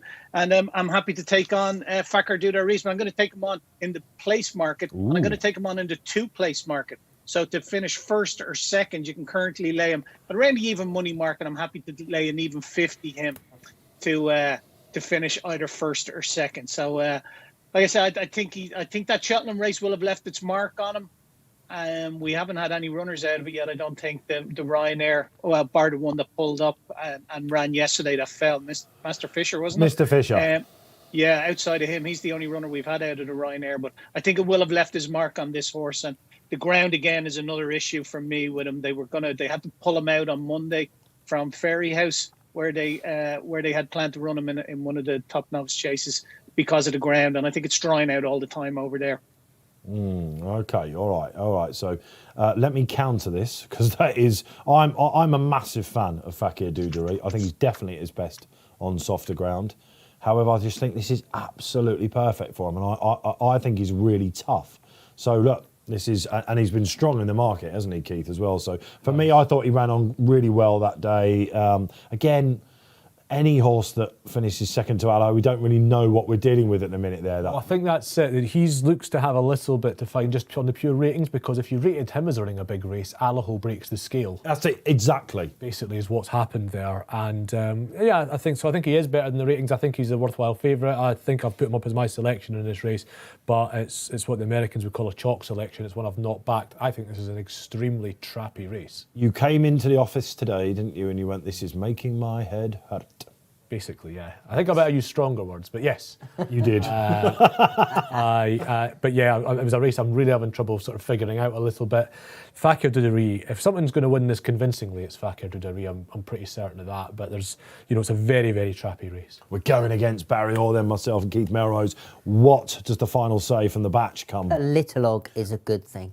Ooh, a good thing from Batch. I was very keen. I'm gutted and Dashel don't run, because I think the way he runs. If they pulled him out of Cheltenham, they were always going to put him out of Yeah. Cheltenham. That's a feeling I had about this. I think he'll run well. Fakir Dudari, if you look at his, second, good form. If you read the race report, mistake 3rd, mistake 10th, just little errors that I think, Politolog for me, if I was comparing the two, Politolog for me is the best jumper out of the two, which will take round here will take paramount for me. Dasher coming out is a big, Yeah. Huge. for Politolog as well, because you could have goaded him into having a bit of a battle up front. Yeah. Politolog, they always said he sort of wanted a flatter track or a trip. What it is with Politolog is he's got a very long and very slow stride, so he can't quicken. Yeah. So he doesn't want to go up and down, and he doesn't want stop-start races. Yeah. So an even pace / and/or flat track is what he's always wanted. And when he gets out in front and starts pinging them, he can be hard to peg back. And yes, the view about him has softened because Dashel Drashers came out, definitely. He did. I mean, he won this race 2, 3 years ago. It's 2 runnings, but 3 years. Yeah, 3 years ago, of course. Yeah, The last running of this, he got smashed into second by Min.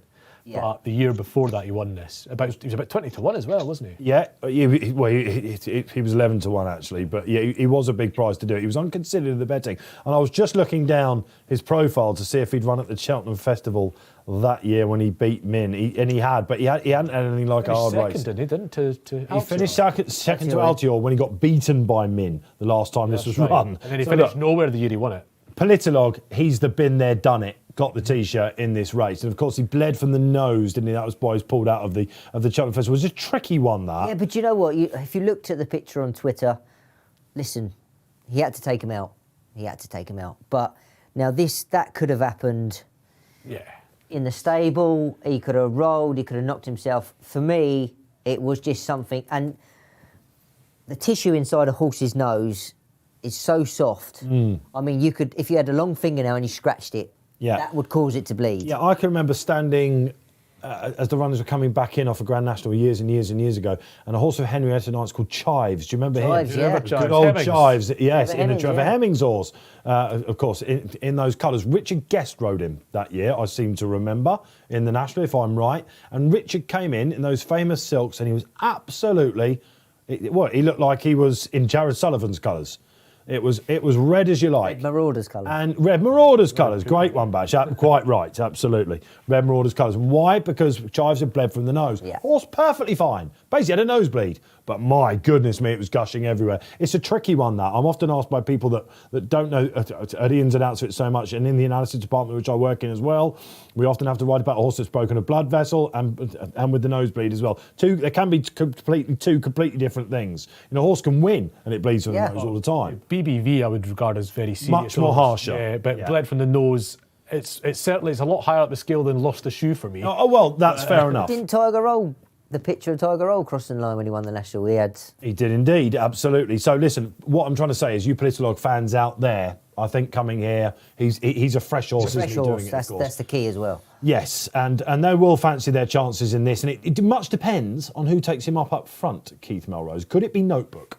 It could be, because Notebook, God, can you imagine trying to hold on to that? It's a real keen horse, can go a little bit loopy.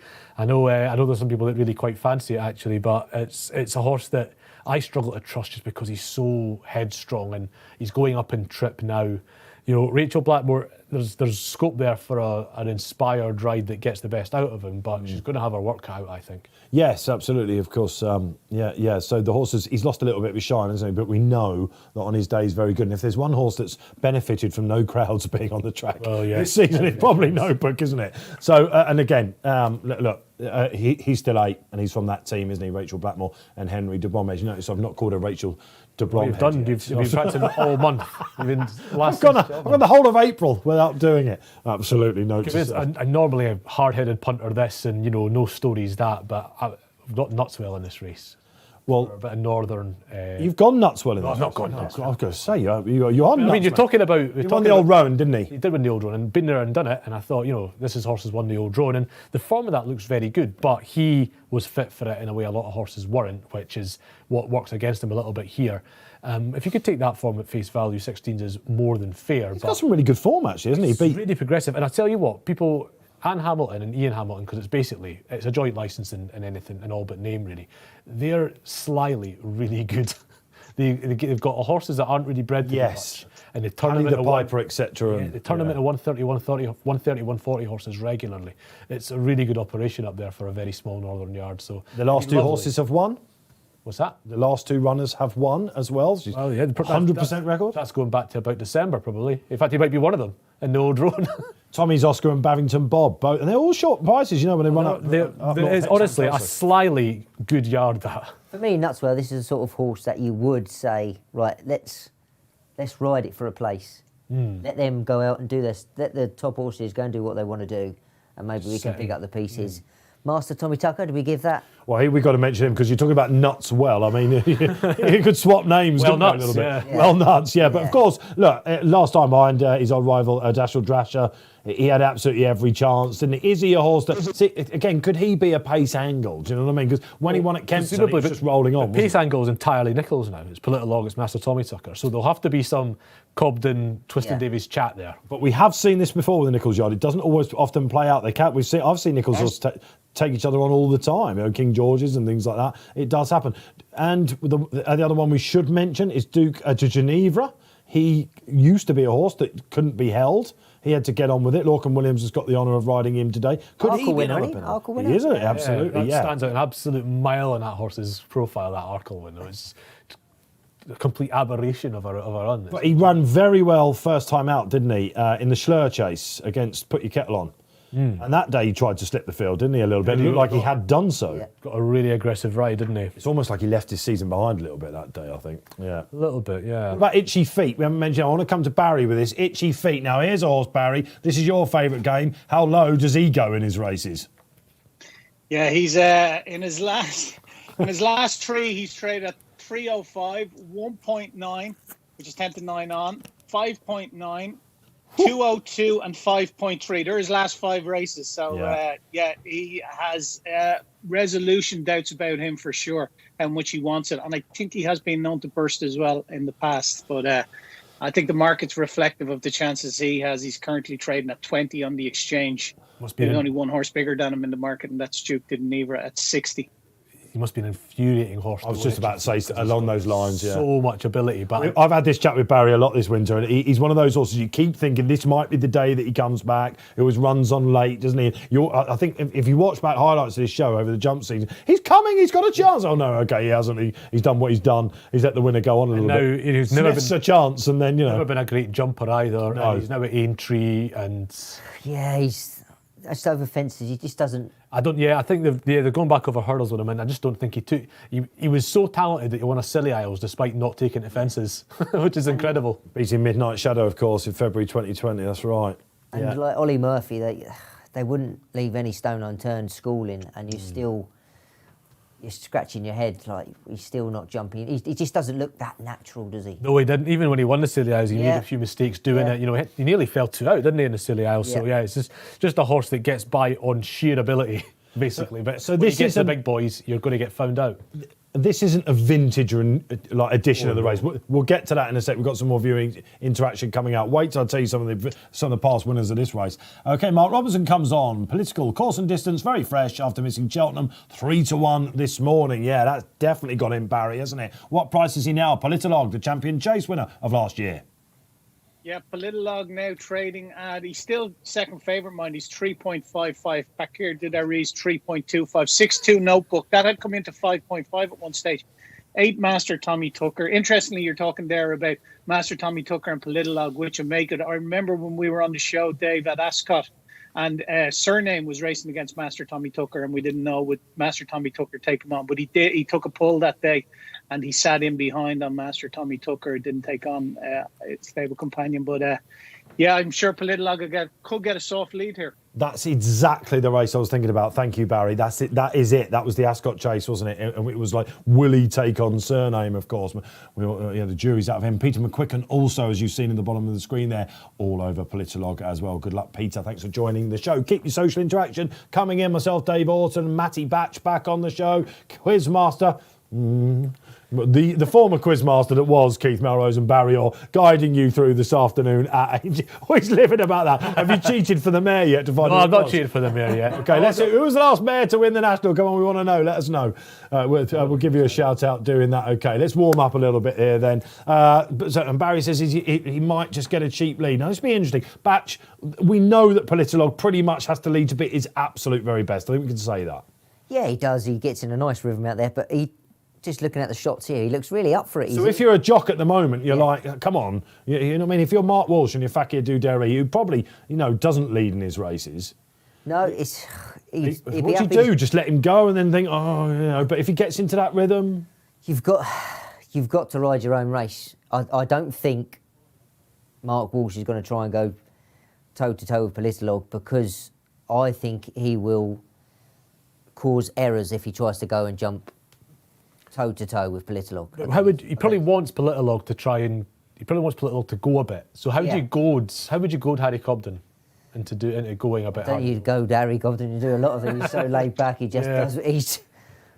He is coolness personified. He's very confident character. Yeah, very confident. Great seeing him bounce back yesterday. Yeah, really, brilliant. It? Yeah. All of a sudden, I was like, Charlton was a mere memory until next year. Monreal, by the way, guys. We have a little chat about that. I keep opposing that horse because I think he's going to be a better chaser, but it turns out he's a bloody brilliant hurdler. He's just wonderful horse, isn't he? So we've got one. The British have got one. Nickel coin, by the way. Needed one. Nickel coin, 1951. Nickel coin. Yeah. There you go. 1951. 70 years.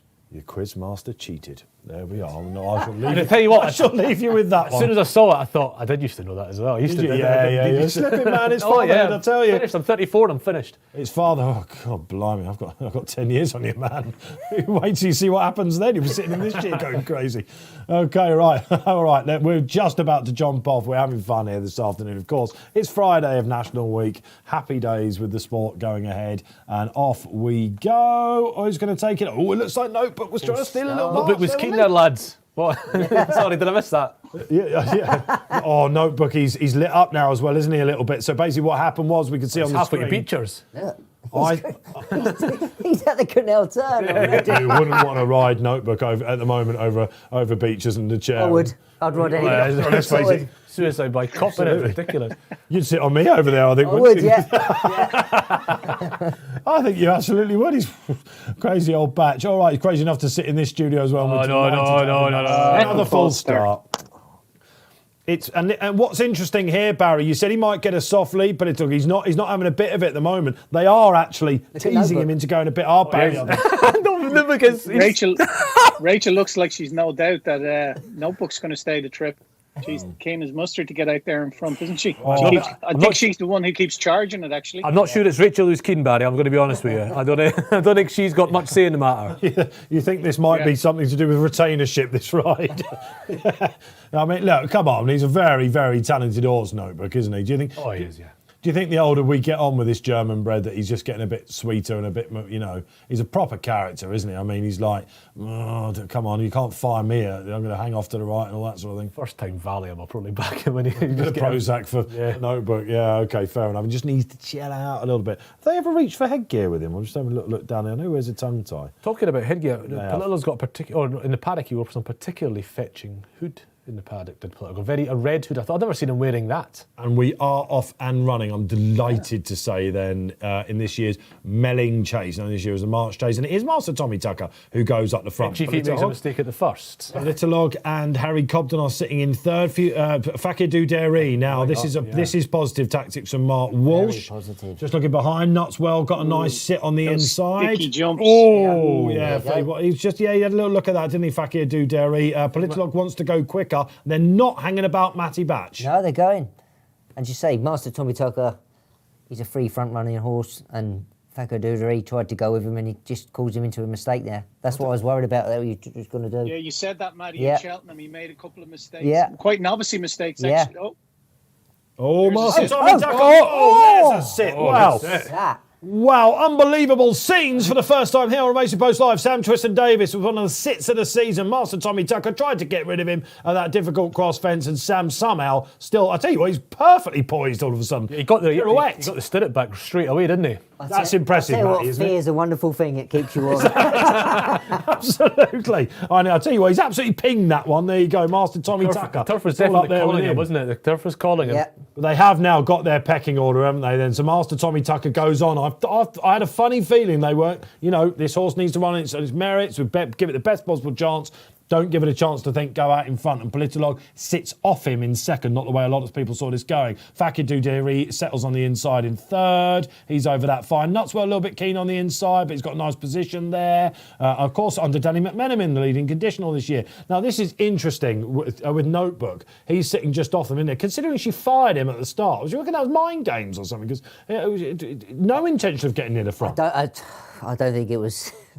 I think it was the horse doing it. It was the horse. Yeah, it was a horse doing that. Yeah, definitely. I don't know. I thought she sort of put him to the wire to go on. Anyway, he's sitting in third last, only behind him at Itchy Feet. He's actually settled better than she might have hoped. You know, Yeah. she'd have taken this. I think. Yeah. I guess with the trip in mind, you know, he's not cast iron to stay, is he? And Duke of Geneva out the back, wears a hood for a good reason. They've reinvented him a little bit since that slur chase. He sits out the back. They're well strung out, Barry Orr, as they pass the stands for the final time.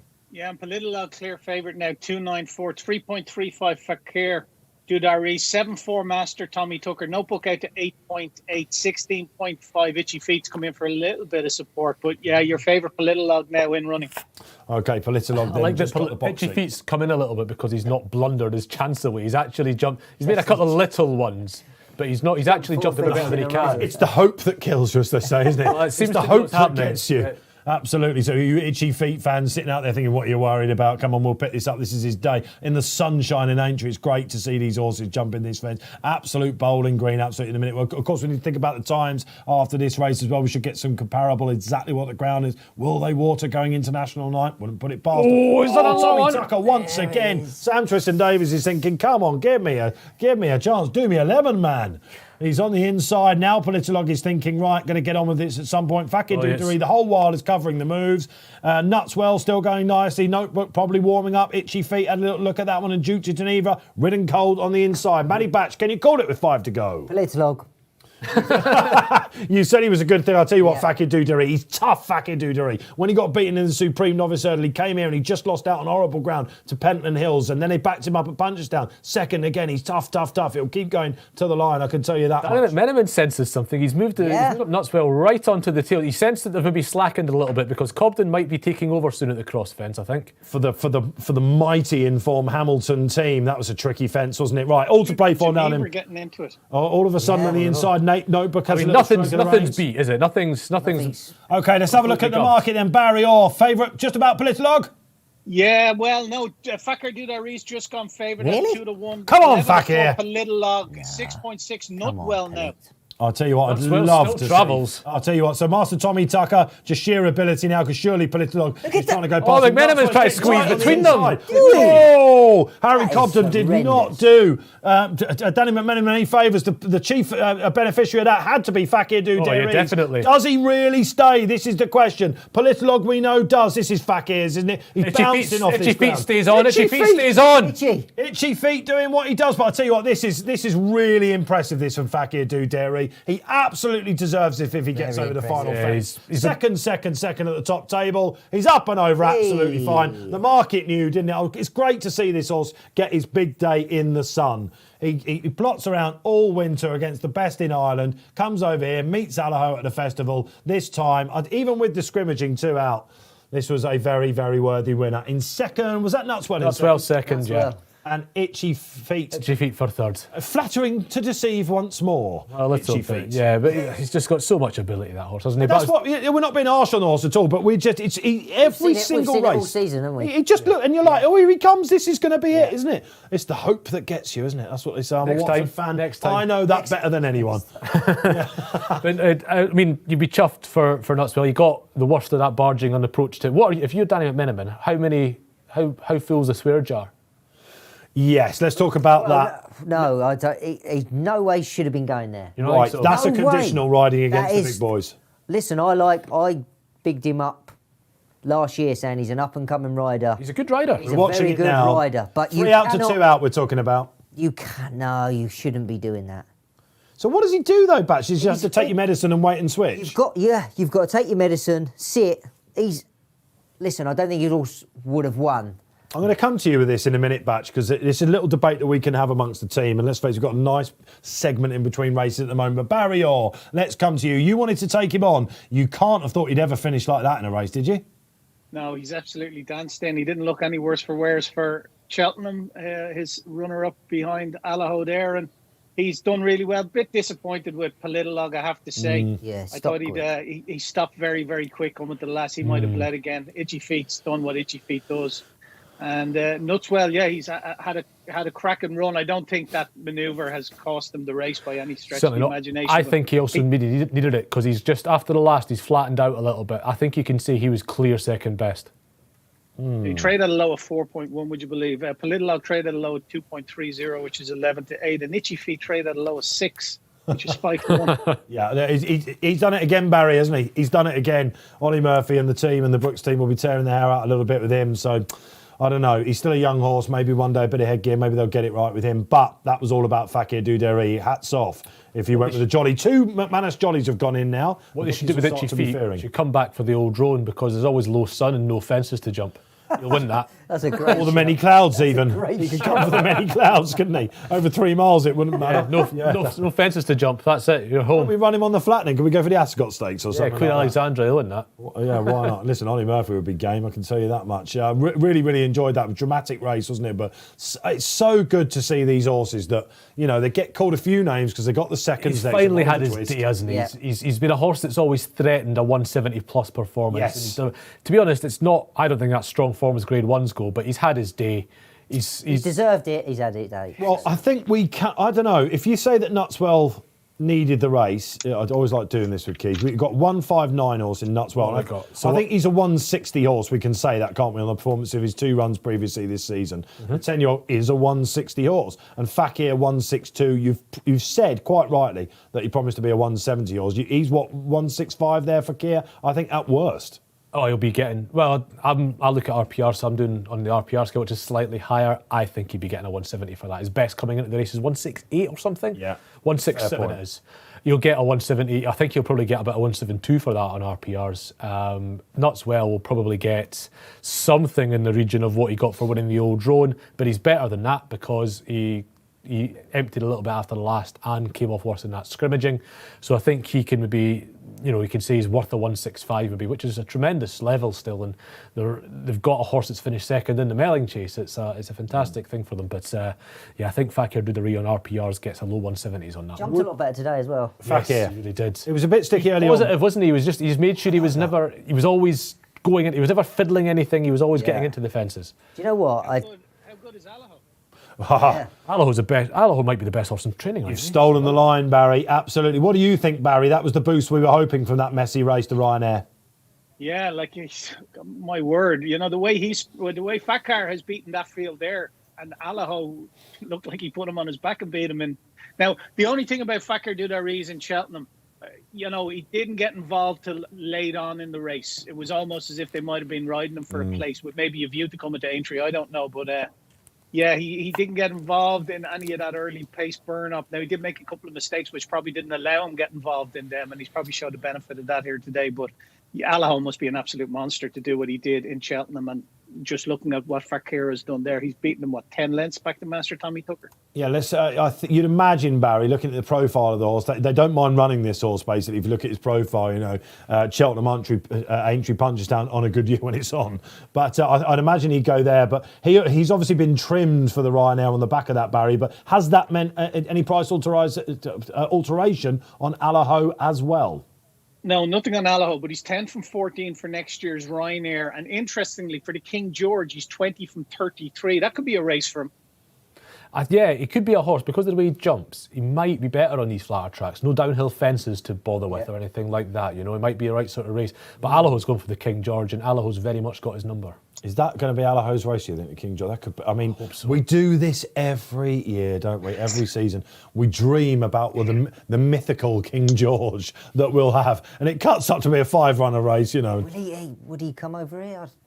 Well, we always think so much in Ireland. They've got Aplutard as well. They've got Allaho and Aplutard, haven't they? So I don't. Either he pot hunts the 2.5 mile races, or goes down to 2, or they try and they'll come over and maybe just pot hunt a British race. Aplutard is being put away, isn't he now? I think you're talking about the Betfair Chase for Aplutard. That's right. Yes, they are. They're going up the Betfair Chase. That's right. Ooh, could that be the bonus hunt? Yeah.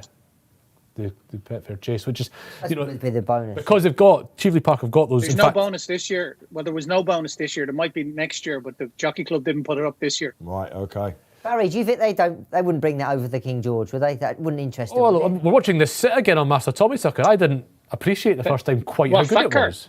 No, yeah, Facker. Third. Any Irish horse, they don't seem to bring them over. But was there, well, Henry de Bromhead was going to travel this year, wasn't he? Wasn't he going to bring the horse over that got injured? Was it? Yeah, great shout. It was in the what same was- colours, wasn't it? As Malala Indo.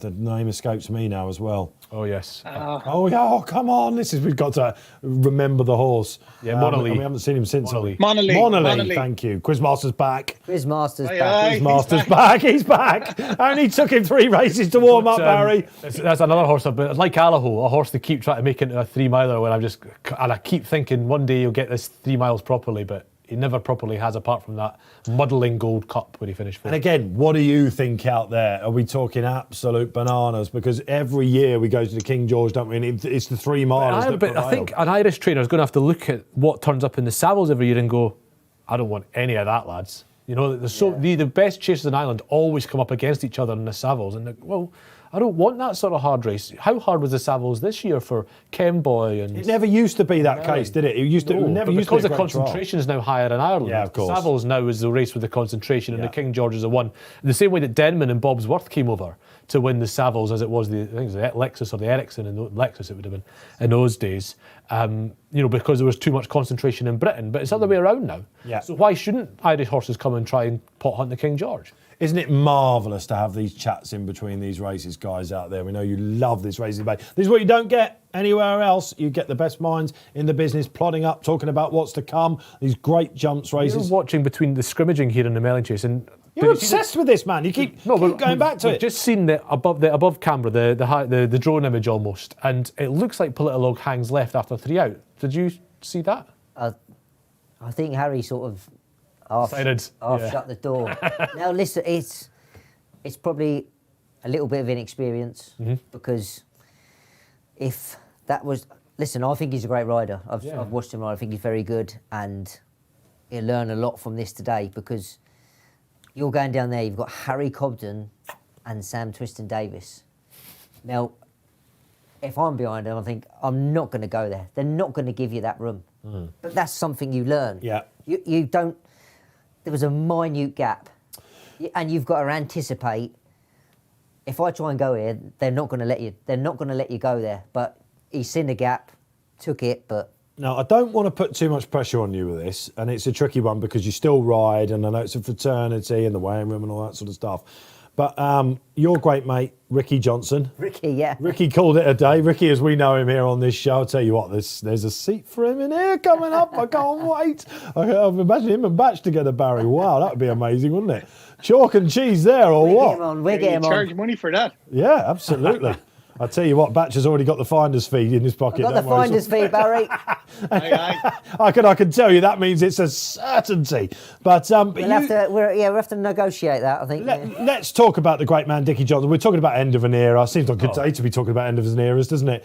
And I don't know, listen, it's that end of that McCoy era, if you like, isn't it? The Mickey Fitz and all these great... Anybody left from that? That's it now, isn't it? Ruby, of course. He was the last one. Yeah. Obviously, the senior guys now were the young guys in those days. But the young guys coming through, we think there's, a decent future. First of all, let's talk about Dickie and the legacy he leaves behind. I guess that there were...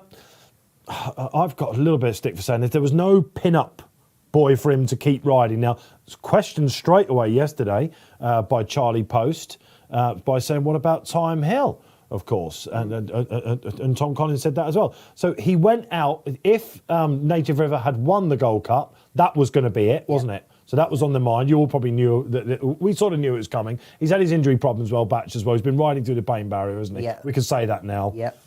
And he went out quietly.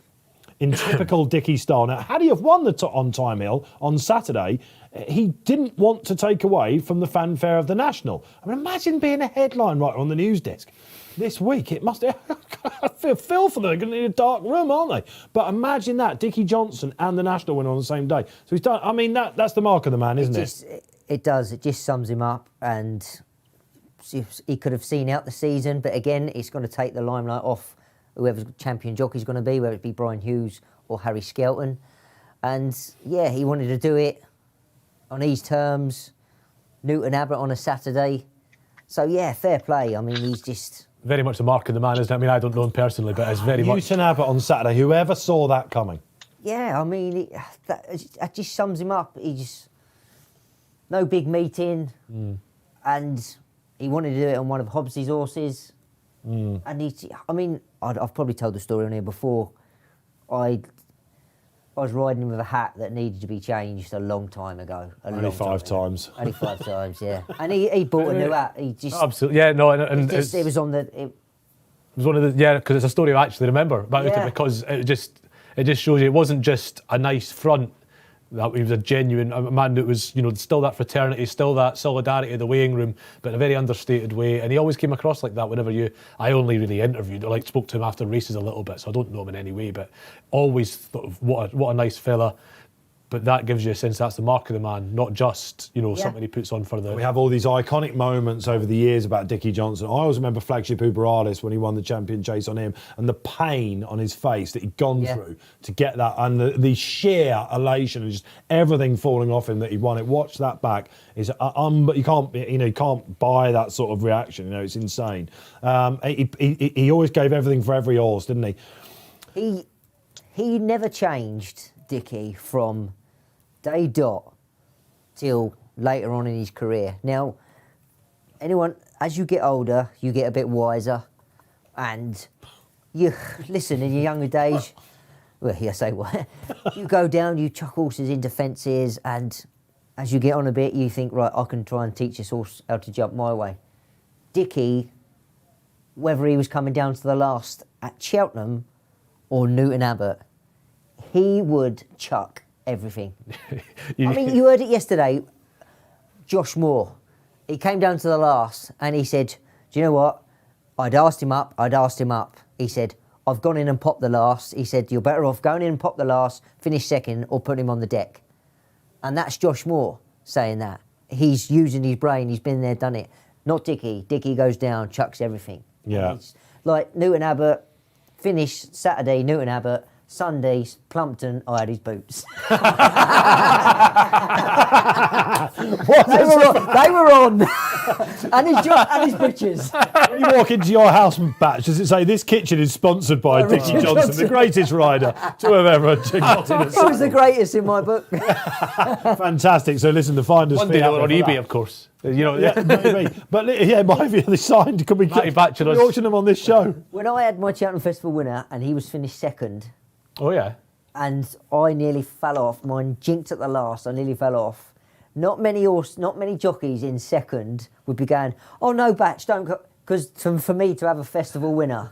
Did he hear that behind you? That's what he went for his moment. He come back in. He went, oh, I'm so glad you stayed on. And he finished second on Lac Dizelle. That's now at sickening levels of nice, actually. That's gone over the hill for me. Do you think he can work a machine? Because there's only so many seats we've got in here. I bet he's good at a quiz, Keith, as well, isn't he? I tell you what, he might be handy. He might be handy at a quiz. You better get it, punting it out here first. Listen, so that's Dickie Johnson. Lots has been said about it. And I mean, sometimes social media, they call it racing Twitter, don't they? Sometimes you hear about it. It's everything you don't want to get involved with. But that was genuinely fantastic, I think, on Saturday when all that was going on. Quite right. So he's been very touched about it. However, the Danny McMenamin case there, if you're just joining us and wondering what you're talking about, it got very tight in the melling between Politolog, Master Tommy Tucker and Nutswell, didn't it? A gap that Danny probably oughtn't have gone for. Listen, he's a young rider. He's the leading conditional, seeing glory, horse going well. This is my moment. Brave and fearless, if you like. But that is that's slight amongst the more senior jockeys. It's something that's being noticed at the moment, isn't it? The fearless side. Yes, it's sort of fearless, but bordering from what I've seen, bordering on a bit of stupidity. Bit too aggressive. Bit too aggressive. And listen, it's a tough world out there. You've got to look after each other. And I think it's like now you'll see them walking around at the start. They're not getting their girths checked. They're not showing the hurdles or the fences. They're rushing to get a position. And I watch these jumper bumpers on the all-weather. Now, them flat jockeys they're on there 3-4 times a week. We're going around there once in a blue moon, and we're killing each other. Yeah, and there has been the odd incident. Jerry McGrath, he's done his pelvis. He's off for a while.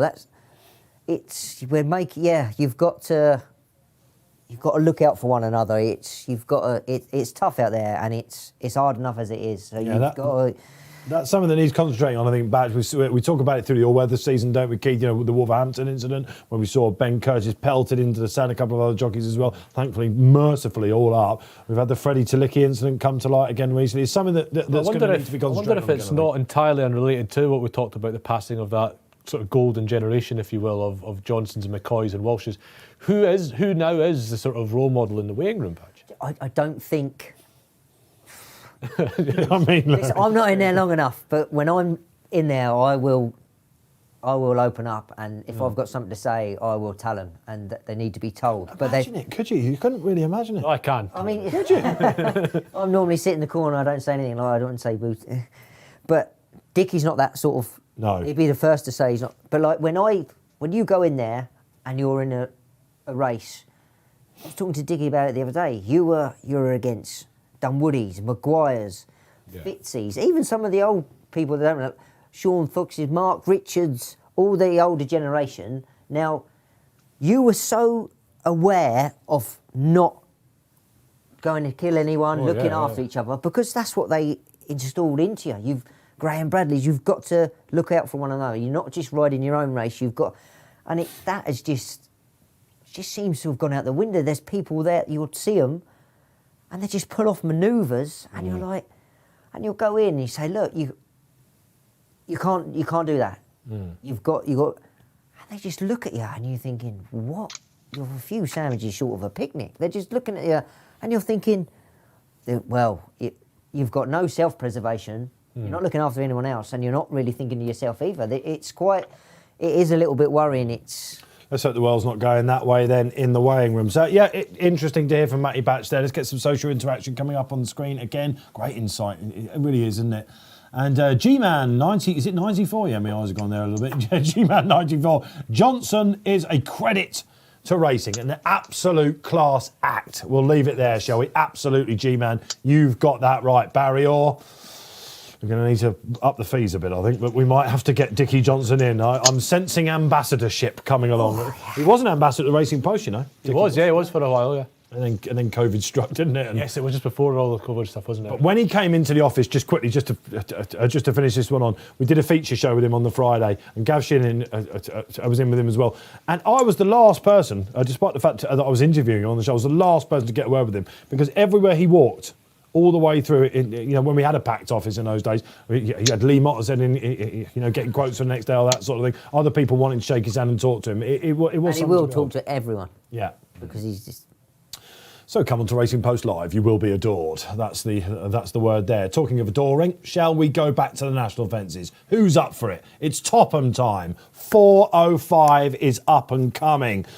And I've been punting one out here, Barry, in the last couple of weeks since he ran at the Cheltenham Festival. It's Caribbean Boy. He's just about my headline tip, but I'm going to Dutch in this race as well. I'll get on to the second one in a minute. But Caribbean Boy in the Topham for Team Henderson. He's been smashed. Yeah, he's joint favourite just with Live, Love, Laugh. He's 9.698 Live, Love, Laugh. He has been as big as 14.5 since we went up with the market. There's been money for a host of horses here. Modus is 13. He has been matched at 30.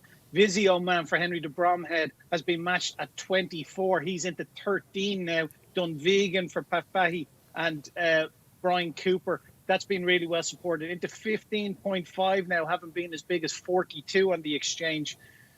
I tell you, I did a pace map for this race, and I swear to God, it just after putting 7 down, I had to stop. It's just, it looks like it's going to be a 100-meter dash to the first fence in this. You've Live, Love, Laugh, who likes to be up there. Storm Control, Ravenhill, My Way, Sir Jack Yates, Roundkeeper, 2 for Gold, and the horse I fancy in it, Morning Vicar. He likes to be prominent as well, but he doesn't have to lead. That's the only thing with him. He ran well into Kim Muir. He just didn't get home over the 3 miles too. He showed up well for a long way. Like I said, I don't think he has to get to the front. He will race prominently maybe, but he could take a lead. He's won over 2.5 miles. His only chase win has been over 2.5 miles in Newbury. And off 133, I think he'll go well here. He's still only an 8-year-old. He seems to have been around for ages, but he's still only 8.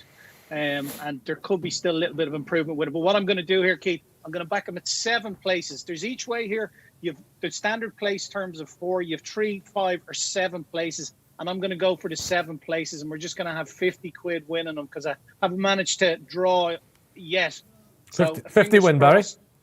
50 win, please. Yeah, on Morning Vicar. He should be around, what is he? You can back him at around the 2-1 mark. I wouldn't mind making a price for him here. So if we look to back him at around 305, because it's quite an illiquid market at the moment. But so we'll make the price. But we look to back him at around the 305 mark. So a little over 2-1, and hopefully someone will come in and match us. And 50 quid? Finishes in the 50 quid, please, yeah. And if someone comes in and matches us, if he finishes in the first 7, we get paid. Thank you, Barry. Oh, there's his big trade then for the top, and we've got time to react. Aintree's a perfect course if you're having these massive place terms as well, because you can just, the pan as they come to the elbow, and you're looking back and seeing, is that mine in 7th staying on? Always the way, isn't it? There's nothing worse than the top, and when you're hoping for one of the places, and you just, they can get on with the win. Exactly. It's don't care about you. It's not about you. Yeah, exactly. Who cares about the elbow? We don't want glory. Just keep. You're right. It's got that massive angle coming down, isn't it? Let's go to you then, Keith, because you're in total agreement. Yes, Morning Vicar. There's a little bit of loyalty behind it. I put him up in the Kim Muir. I fancied him for that race, but saw him in the top and when he won at Newbury in November, I think it was, he was second to the Machine and Uttoxeter, and that was the hottest early season novice chase form there was. And then he won at Newbury. Made most of the running that day. Barry's right, he doesn't have to lead, but I imagine he'll be in the front half of the field, which is what I like to see. He actually jumped a little bit big, which I thought, come on, jump a bit more slicker than that, but he comes to Aintree now. You just get that bit more air that's going to give you clearance to the national fences, and I think he's got a lot going for him.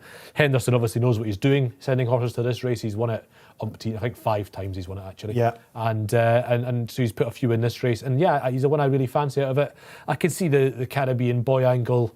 He did get Miller at Cheltenham, but I just think Morning Vicar is being forgotten about. Yeah, last week Caribbean Boy was around about double figures, and if you've been following the horse, and as you'll know, Graham Rodway is a humongous fan of this horse who sits on this panel and plenty of times, and Rod has basically was really up in arms about the start that day. He got mullered at the start, and he watch it back in your members section. You'll find it hard not to think if he can get a bit more. Sat there, wasn't he? We were here, and he was shaking with rage. Oh, rage! Rage at the starters. He's having a bit of a well-earned break and a lie down on the funnel on his head, I think. But he would be rooting for this horse. Like me, this is one of his greater plays of the week. And of course, if you wonder why Nico de Boinville's not on, Darryl Jacob, of course, has the retainership for the owners, Simon Minnitt and Isaac Swade as well. He'll do for me. Senior Citizen's the other guy I like. I see he's coming in for a bit of money as well. This ran at Aintree. Was in the Grand Sefton. And he's basically been plotted back to this race. It's the rehearsal for this race, the Grand Sefton. It was. I think Alan King's, he's been quite open about that, and as he has been with Talk is Cheap, incidentally, in the Grand National tomorrow, which we might come on to in due course. But I mean, I've got a lot of time for this horse. He gets perennially held up, which I don't particularly like over 2 mile 5 at Aintree, which is the only reason I've not backed him, to be quite honest. I can definitely see the case. Yes, absolutely, and that 3.5 lengths fourth to Umbrigado, of course. Shaped well in that race as well, didn't it? They would have been happy to win that race, but it was all about this. We spoke to Adrian Heskin that week, and he wasn't, again, they weren't hiding it. It's all about Aintree going back. They're the two for me, Caribbean Boy and Senior Citizen. From one to another, we must go. Caribbean Boy, I'd like to see him school on Twitter this week. He looked in Lamb, looked very good. Darryl Jacobs said he absolutely took to it like a duck. Do you watch a lot of schooling? Because you mentioned Twitter a couple of times. Yeah, you can see a lot of that. Especially over there. How many minutes are in the day for you, Batch? Because you I don't do a you lot, do Dave. football, you do schooling, you go Golf. riding still, you golf, unbelievable. Football, yeah. No, I like, saw Tabitha Worsley schooling sub-lieutenant as well. There, yeah. He won over the national fence in Sub-lieutenant. 2019. Surprised Sub-Lieutenant's not in this race. I know he's in the national, but I'm not. Does he get for it? Listen, It's one of those, isn't if it? if you can get into a national, you're not going Exactly You're that. not going to. Yeah, You're I not going to run in the suppose. top of them if you can get in a national. It's No. not. I don't think it's rational, but I can absolutely say, yeah, fair enough. 40 runners in the national, and despite the fact that there are, okay, we've got some owners back, but we didn't see any social runners at Cheltenham, did we? Because owners weren't even allowed back on, even those didn't even really want to watch them on telly. But it's fair to say there's one national, isn't there? And that if you can get a runner in the national, you're having one. Because who knows Even if you what know, might even happen. if you know it doesn't stay, they do. That's you do. Yeah. That's what the national. Because you brings want to it, say yeah. you've had a run in there, so there's only one Grand National, isn't there? So again, interesting. I like the Venetia Williams, Ibelio. Ibleo. He'll have a great Yeah. time, won't he? Third in the Grand Annual. I think Prominent his racer. Step up and trip will suit. He could love these things. Yeah. That's what I think he's going to have a great time. Also, I like the Kerry Lee horse, love Storm Ibelio. Control. Yeah, I've had a tiny win bet on him Yeah. actually. I mean, you might Ethan the find. King Muir. Yeah, he might be outpaced or something, but I think he'll take to the track. Yeah. He's got the right running style. I can definitely see him running well. He had some mother and fathers of a race, didn't he? And it was the one where he tried to pull himself up at Cheltenham and still won. Then he went to the Classic Chase, got taken on, and that's taken it out of him a bit. I'd wager that fifth was probably getting him ready for something like this, because getting back into a bit of a And these into a better fences place. can just. It's different. They've seen. We they've saw never it in the seen- Hunter Chase yesterday, Yeah. Batch, didn't we? With cousin Pascal, Yeah. who James King, apparently James King had said to Ian Popham, "Can you get me on a better one?" And going into it, that's what Posty said. So, Really? yeah, agents always know best. They know said best. Posty. Yeah, quite. So, listen, you just don't know. So many horses here. How long have we got? Around about 6 or 7 minutes until the top. Get your selections in. What price the full start, Dave? Oh, don't start. Barry? Don't start. I'd be taking evens, wouldn't I? Do you think they're overplayed, these full starts? There are some people who think it's one of the weirdest things when they come to watch the National for the first time and they're like, this is a shambles. And I know other prominent racing figures, who I won't name, who say it's totally overrated, absolute load of rubbish, just let them get on with it. Don't stop having to go at the start, all that sort of thing. I do think the starters could, on some of I've seen at Cheltenham.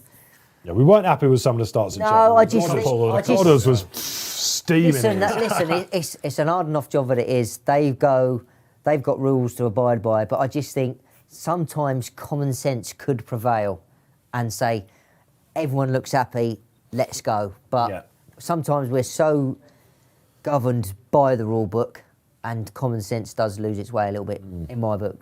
Okay, we've got the National, it's around about 24 hours away, isn't it? 5:15 tomorrow, the final race of the week here on Racing Post Live. I was asking you for your views yesterday on the 1, 2, 3, 4. Get them in, even if we don't mention them today, because of time-wise on the show, basically between the 4:15 and the National tomorrow, we're going to be giving social attention all the way. Shout-outs, that's the time to come on RP Live with your shouts. We're going to do a runner by runner as well, aren't we? I asked if perhaps we did a pin stickers, Melrose pin stickers guide. One word per horse. I've been giving myself a challenge to sum up every Grand National runner with one single word. Would you like to see, viewers out there, us go round the panel tomorrow? We've got Ross Briley back on the show, myself, Barry as well. One word per horse. You'd be up for that, Barry, wouldn't you?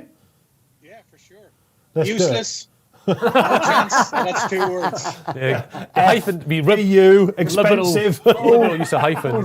Yeah, Cliff. Yeah, exactly. We got them all, haven't we? Wins, more to the point. Absolutely. So, yeah, listen, we're going to do that for you. After the 4:15 tomorrow, when Snow Leopardess wins that, let me tell you, she's a good thing tomorrow in that, guys. Oh, I can't wait for that for Charlie Longston.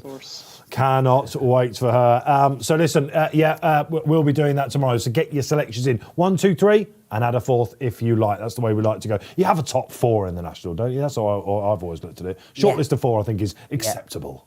Yeah. 4 or 5 is the amount I normally back in the race, actually, to be honest. So, yeah, 4 is about that's all right. Yeah, I can't wait to see what the viewing figures are going to be like on Monday for the National. Absolutely exciting stuff. We know you're still in lockdown. Of course, not long to go. Not long to go. It's not quite the lockdown we had, but of course, April 12th, isn't it? The weather's not looking so good for the pub gardens next week, is it? I don't think it will matter. It probably won't. For you lads. It wouldn't matter to you, Keith, let me tell you that much. Certainly won't matter to me. No. Can we tell the viewers this? Can we tell? I think we probably can. You were feeling on Gold Cup Day. If you look back at Gold Cup Day, Barry will laugh at this. If you look back at Gold Cup Day, it was almost like you were about to go out for trick or treating at one point. You were dressed. You had the skeleton face. You were feeling a bit peaky, weren't you? Yeah, I don't know quite what it was, but on Gold Cup Day, I came and I was 10 minutes from telling the producer I couldn't go on. But admirably, you wouldn't have known it unless you looked at him. Honestly, look back at you like, Keith, you're right there, my man. And you were yawning a little bit as well. And I felt a little bit for you, but you held it admirably. That, however, He was yawning. Who was you in with? it was Enzo. Oh, there you go. No. It was Enzo. No, Sorry, he was feeling it a little bit, but you wouldn't have really known it. And then this is where I'm getting to this point. You're not a man who's going to let April the 12th and a cold beer garden put you off, are you? Because afterwards we went out, we watched the Martin Pipe, and I think he cracked through a couple of Stellas out there. But you've got to just steady the ship, haven't you? That was the 12th. It's the 15th I'm booked in for, actually. I'm going to avoid... Good idea, actually. Avoiding the Monday, which is going to be massively busy. And then the first weekend is going to be horrendous as well. So I'm going to go the Thursday. We feel for our Irish counterparts over there, Barry, let me tell you. But those desperados, are they ready for Saturday night, Barry? Oh, yeah. That was the other thing on Gold Cup Day. Couldn't stop talking about desperate. I'm sitting there dying. And Barry's talking about his desperado he's going to look forward to later. I'm on the Orchard teams now, Dave, with the Orchard teams tomorrow night after the Grand National. Honestly, we didn't see him for 2 shows the next 2 weeks. It was that mad a session for him. I think he was winners plenty, wasn't it, for Barry on Gold Cup Day. All right, great stuff. Let's bring it back to the top and then... Okay, happy days are here again at Aintree. Thank goodness for that. And we second race of the week over the national fences. Going to need some help here, Batch, okay? Going to need some help. You know what I'm like? Can't even notice the railway fences. Can't even notice the running, I said yesterday at Aintree. It's been such a long time. But what have we got? So what's in the top the third fence is the chair. Yeah. Which is the most formidable one? Is it Beecher still? No, I think it's the third. What would be the third ditch in the national? I think that ride's bigger, probably because it's more wide. I think it looks bigger. Still, even these days, that's the most formidable jump in It's, racing. Yeah. I thought the chair. I walked around, looked at the chair, then got to that ditch, and I thought it's more. Otherwise, more bigger than the. It's always the elbow that I think can catch them out as well. You know, when you do the right angle to try left angle as it is. You know. That's my favourite jump, I think, on the track. What's your favourite jump on the national course? That's another great question. On the national course? Yeah. I like the canal turn. The canal turn. Tricky one. To be honest, I think from Beechers, then you've got Foynehaven, which is taking a bit of a turn, the canal turn, and then straight into Valentine's. And that whole stretch is just... From a jockey's point of view, the best fence on there is Foynehaven because it's the smallest. Yeah, it's the smallest, isn't it? Valentine's, I got to Valentine's, but I was getting the best spin round there, and I've gone to it, and I thought the stride I was on, I thought, there's no way I'm getting to the other side of this because I was just too close to it. And I shut my eyes just waiting for impact. Roxanne! It was a bit better than that. He'd done the John Travolta and I was over the other side. I was like, oh, thank God. Oh, they're great animals, aren't they? Getting Batch out of trouble as well. Okay, we're keeping Caribbean Boy away. That's when you're in. After you have to. If you're a punter looking at your horse, you've got to get over Valentine's before you think I'm in this. Yes. Yeah, let them go. Oh, come on, let them go. You can hear Barry saying, holding. He's got his flag up. It looks all right to me, does it? Yeah, come on, hold them, and that'll be fine. Love laughed out wide. Morning Vicar out wide. No. Daryl Jacob, what's he up to there? And Caribbean Boy's not having it at all, is he? No, that's a bit weird, isn't it? To me, everyone's going forward. They were well off the tape. Common sense. Let them go. Let them go. You've got to. Well, I'm going to counter that, Batch, and I'm not really sure what Daryl's doing because I'm looking at Caribbean Boy. You can tell, well, that's fancy, can't you? When they're keeping it wide of runners, they don't want to get in the hustle bustle. And he wasn't happy. Him and Morning Vicar, both Henderson horses, were upsides each other. And Daryl, just as he was thinking about it at the start, he almost said, "No, I'm having another turn." So I don't know. He'll get a bit of stick now. I imagine. They could. We don't know. They were all moving forward. Thankfully, no damage done. It's not like one of those. Full starts when they go tearing up. I remember I fancied Rambling Minster for the Reeveleys under James Reed. I was all over him, and there were about 4 full starts that year. I think that might have been the Monmomi. I can't remember. You'll tell me, but he was kippered by the starts that year, and I knew after a fence, I'm like, oh blimey, where's the flat season when you want it? So it can happen, these full starts, but thankfully no damage done here. It was a gentle full start, I'm going to call it. Gentle. Gentle. So they are allowed to walk in now, aren't they, for the second one? Yeah, they get another chance now. Second chance, boys. Second chance. We've not mentioned Live, Love, Laugh, have we, Keith? This brings us a chance to do this, doesn't it? Patrick Mullins, Live, And Love, if you Laugh. watch, it's the reason I went back and watched the 2019 National. He was never going to stay, and he didn't. But he crossed the Melling Road for the last time, up with the first three finishers. Yeah. Really took to the track very well. Looked like a Topham horse, and like a lot of horses in the National tomorrow, you'd have said, "Oh, next year's Topham straight away." He's had to wait 2 years. Yes. But he gets the chance now. Paul Keeley, of course, top tips at the Racing Post, close to connections of Live, Love, Laugh. And it was his idea, I think, actually. He said, come on, you've got to run in the top of to Joe Chambers at the racing manager. And Keel said to me earlier in the week, he goes, it was last week, this has been the plan for Live, Love, Laugh. When I was talking about Caribbean Boy, I said, I'm sure that the plan for Live, Love, Laugh has just been to win a race, isn't it? He does find a way to get out of it. But he's got everything. He's got the way of going about things that should suit the track. You know, he jumps well, he goes front rank. Yeah. Let's go to Barry with the market then, because Live, Love, Laugh looks like he's going off clear fab to my eyes now, Barry. Yeah, he is. He's into 10 now. Not clear. 10.5 Caribbean Boys, 16.5 Modus on a bit of a slide. The Vegan continues to attract support. He's into 13.5. Number 21, Lust for Glory, acting a bit mulish down at the start, but they've jumped off. Oh, yes, indeed. Happy days. No, I don't know. No, I'm tempted to say a bit more damage done this time. And once again, that Caribbean Boys just about got to the fence there. He's the widest of all, isn't he? And you know when they're fancy. What do you call that?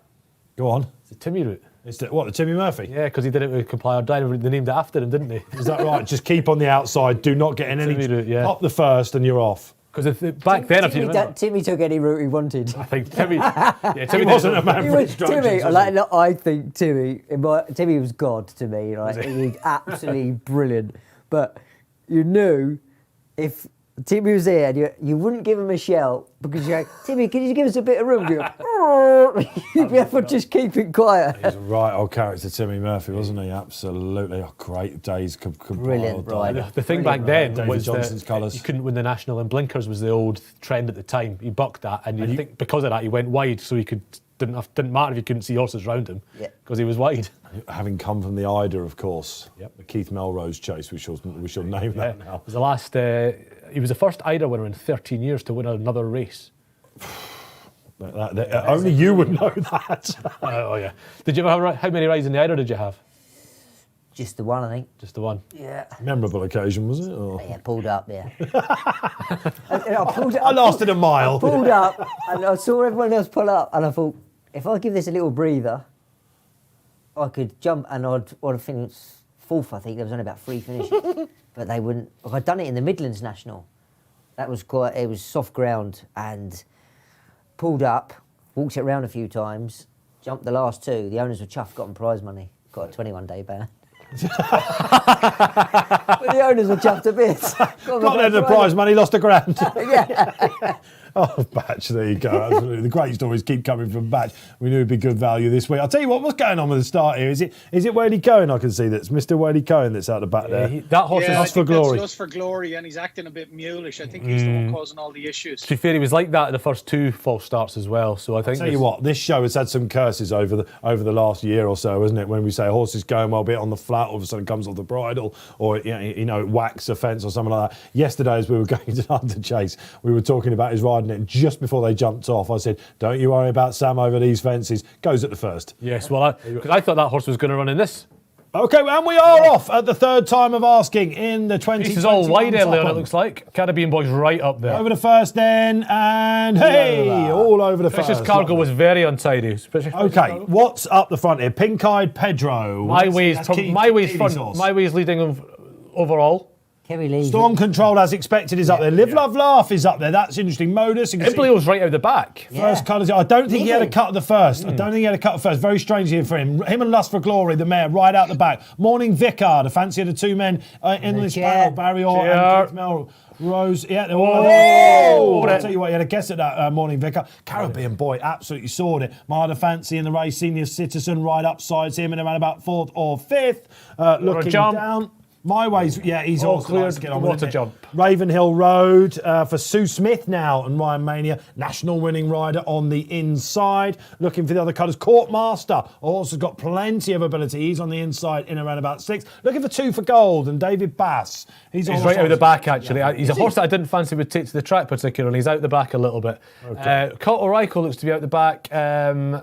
as does Ibleo. There's a 3 detached, and that's your Whaley Cohen horse, Caltorico and Ibleo. Relentless Dreamer out the back, is he? Or Back in the main pack, I think. yes, he is. Okay, that's Red another armlets one. there, We're trying to give them all a mention for you. Zalvados, a horse, a bit of a quirky horse, right on the outside at the minute. Okay, where are we then? I'll tell you what, Live Love Laugh. Why we picked there. We're still all going. We're still all going, which is great to see. But then again, Sir Jack Yates, a horse that he led for the Grand Sefton. He led a long way in that, didn't he? He's a kind of horse that if he's put, I always hit another one. If you put him into a soft race, Sir Jack Yates, he doesn't like it so much. But this sort of test could see him going really Salvados well. has passed the voice. He's the Niggled ditch. there, but this is the ditch. What's that on the inside in the black and red colours, the quarters? That's Huntsman's Son, isn't it, of course, for Alex Hales, for Pleasures Trainer. Senior Citizen travels Beautiful very nicely, position doesn't him. he? Adrian Heskin got a lovely sit on him. Stop control hit that. Morning Vicar further back than you might expect, Keith. Yes, he was. He's midfield now. These first 4 are to pressing Beechers. on. Features of it. Come on, you should know, Matty. It's the railway fence. Is it the one before? One before. Head of the game. Oh, you've done a Dave Orton there. Absolutely. Senior Citizen has hit that one a little bit. The first 4 are pressing on. That's Live, Laugh, Laugh, Storm Control, Ravenhill Road, and Sir Jack Yates. I'm looking for the cotton colours. Who are they? we go. Here we go. Here's Beechers then. They're attacking it. Live, Love, Laugh leading over Beechers. Didn't think I'd see this. He's gone what for a big one. strike. Storm Control nearly goes. Unbelievable. Was that Ravenhill Road hit nearly it went, as didn't well, it? yeah. Modus has hit that one badly. Modus third, of course, in the Grand Sefton. Doesn't fancy it today by the looks of it. Precious Live, Cargo Love, Laugh is right at the back. he's got loose really on the front. Caribbean Boy, terrible. Morning Vicar's gone. Morning Vickers. Morning Precious Vicar's gone. Cargo. Precious Cargo gone as well. I've got a feeling that Jockey Caribbean got Boy kicked took there. out the other 2 Henderson horses. Now Paul Keeley will be getting excited. Here we are then. Oh, he's clear. He's pinged the canal turn. And then this is such a good sight, the canal turn, isn't it? Brilliant Caribbean sight. Boy's got a bit too far back, I think, now. That was a terrible error from him. So basically, Oh, Live, he's Love, 6 Laugh clear. is absolutely- Evens, Live, Love, Laugh, even money. Evens, thank you, Barry. Valentine's. How does he lose this one? That's the question. If you follow this a horse, long way to go here. you'll be He's thinking, only just what's he jumped got to do to Valentine's. lose this? He's gone miles clear. This is, tell you what, this is Citizen is 7-1. confident. Yeah, The way the corners Citizen's has run out creeping, now, it isn't looks he? like. Storm Control's still in there. Court Master's got a little bit of a say. This is one of those find the places going. Looking for Physio Man as well. Senior Citizen still trying. He's going to pick up the pieces if there are there to be picked up. Yeah, Heskin's just thinking, right, I've got to ignore the leader at the minute, isn't he, Batch, I He's think? loving it in front. Oh, yeah, he's having a great old time. He was 9-2 in the week, Live, Love, Laugh for this, as they come got 4 out. This has got shades of 3 black out. lie in this. This is Come on, Batch, where are we? We're coming to the second last now. Oh, we've got about. That's Huntsman's Son, I think, unseated there. Huntsman's Son's down. So Turning into basically, second last. once again over the national fences, you've had to be prominent. Will he fall in a hole? This is Live, Love, Laugh, remember, who has not won for a long time. 3-1 on. 3-1 on in the run. This is obscene. nothing beats this. This is surely. obscene. Well, okay. Senior Citizens, Senior Citizens red rum here, isn't Guy it? Pedro, he's coming into it. Paul Keeley also fancied that at a massive price, didn't he? He looks like he's going to tell get you a place. what. Is this I don't know. crisp all over? This is crisp. Has he done a melon here? Has he Senior got a Citizen is red large? drum and Live, Love, Laugh is Patrick crisp. Mullins is desperate to get a breather. Pink Eye Pedro's travelling into the coming at race. Here they come. Pink Eye Pedro Pedro's one, travels. definitely. Snugsborough Hall. Snugsborough Hall, another Irish horse. We didn't mention him wide beforehand. outside. Senior Citizen still in there Oh, pitching. that's- He's hit 2 out as well. Live, love. This is Live, Love, Laugh. Remember, guys. Okay, so Pink Eye Pedro. Paul Pink Keeley Eye will probably Pedro. overhear him in the office in a minute. 66-1 shot. He put this up. What's this on the outside? It's absolutely flying. That's Snugsborough. isn't it? Yep. What's that on the inside? And Pink Eye Pedro, Like the the only Pedro one that's going to get to him. Will he pick Yeah, up so again, front this two again. horse? He's picked up He's again. idling. What an absolute monkey Live, Love, Laugh on. is. Okay, long odds on again. Pink Eye Pedro hasn't got the class to pick him up, I don't think. Surely this is over It's over now. It's over now. Okay, we had some drama, but this is one for Willie Mullins on the week, and Susanna and Rich Ritchie. Patrick Mullins forced to miss out the Cheltenham Festival because no amateur riders were allowed over. He's had his big day in the sun. Bold ride. We don't usually see him leading. This has been the 2-year plan. Pulled off. Loads of punters all over him. The favourite goes and collects in the Topham. All looks so easy now, doesn't it? Pink Eye Pedro was definitely in second. He's on an absolute blinder. As I said, Keeley and his Sizzlers gave you a big steer with him as well. As for the places, good luck. Well, apparently Keeley is screaming a lot. What was the worst thing he called Patrick Mullins 2 out? Well, he definitely would have been on the winner, but he's obviously had a big bet, I think, as well. You know, a big price bet, of course, on Pink Eye Pedro. So, did you follow Paul in with the Sizzlers? Have you been following the great man this week? If you did, that was an enjoyable Topham. What about the place fit? I mean, Snugsborough Hall was storming, wasn't he? A little bit too late for Derek O'Connor was, of course, on that for Liam Cusack. Horse that's hardly showed any form whatsoever, but he's got lots of back class. Senior Citizen, you thought he might come and pick up the pieces, didn't you? He was the one that was catching your eye all the way round for me. He just flattened out. There was just something, he didn't quite see it out like he thought he might. I don't know what's happened there, but yeah, he caught the eye out to Yeah, massively disappointed with Caribbean Boy. He was in there and he made a terrible error. I've got a feeling he took out the other two Henderson horses at the same time. So no, he didn't. The horse that we backed, Morning Vicar, fell independently. Did he? Was it independent? All right, okay, fair enough. And I think Precious Cargo, the other Henderson horse, went at the same fence. That made a mistake earlier on. I'm not sure that had fun. One horse that did have fun, Live, Love, Laugh. Are you doing that right at the moment? Laughing all the way to the collect button. Happy days, Barry. OK, you knew a long way out that this was probably the winner, but he must have spiked up as the challengers mounted. Yeah, I wonder how big he went. Yep.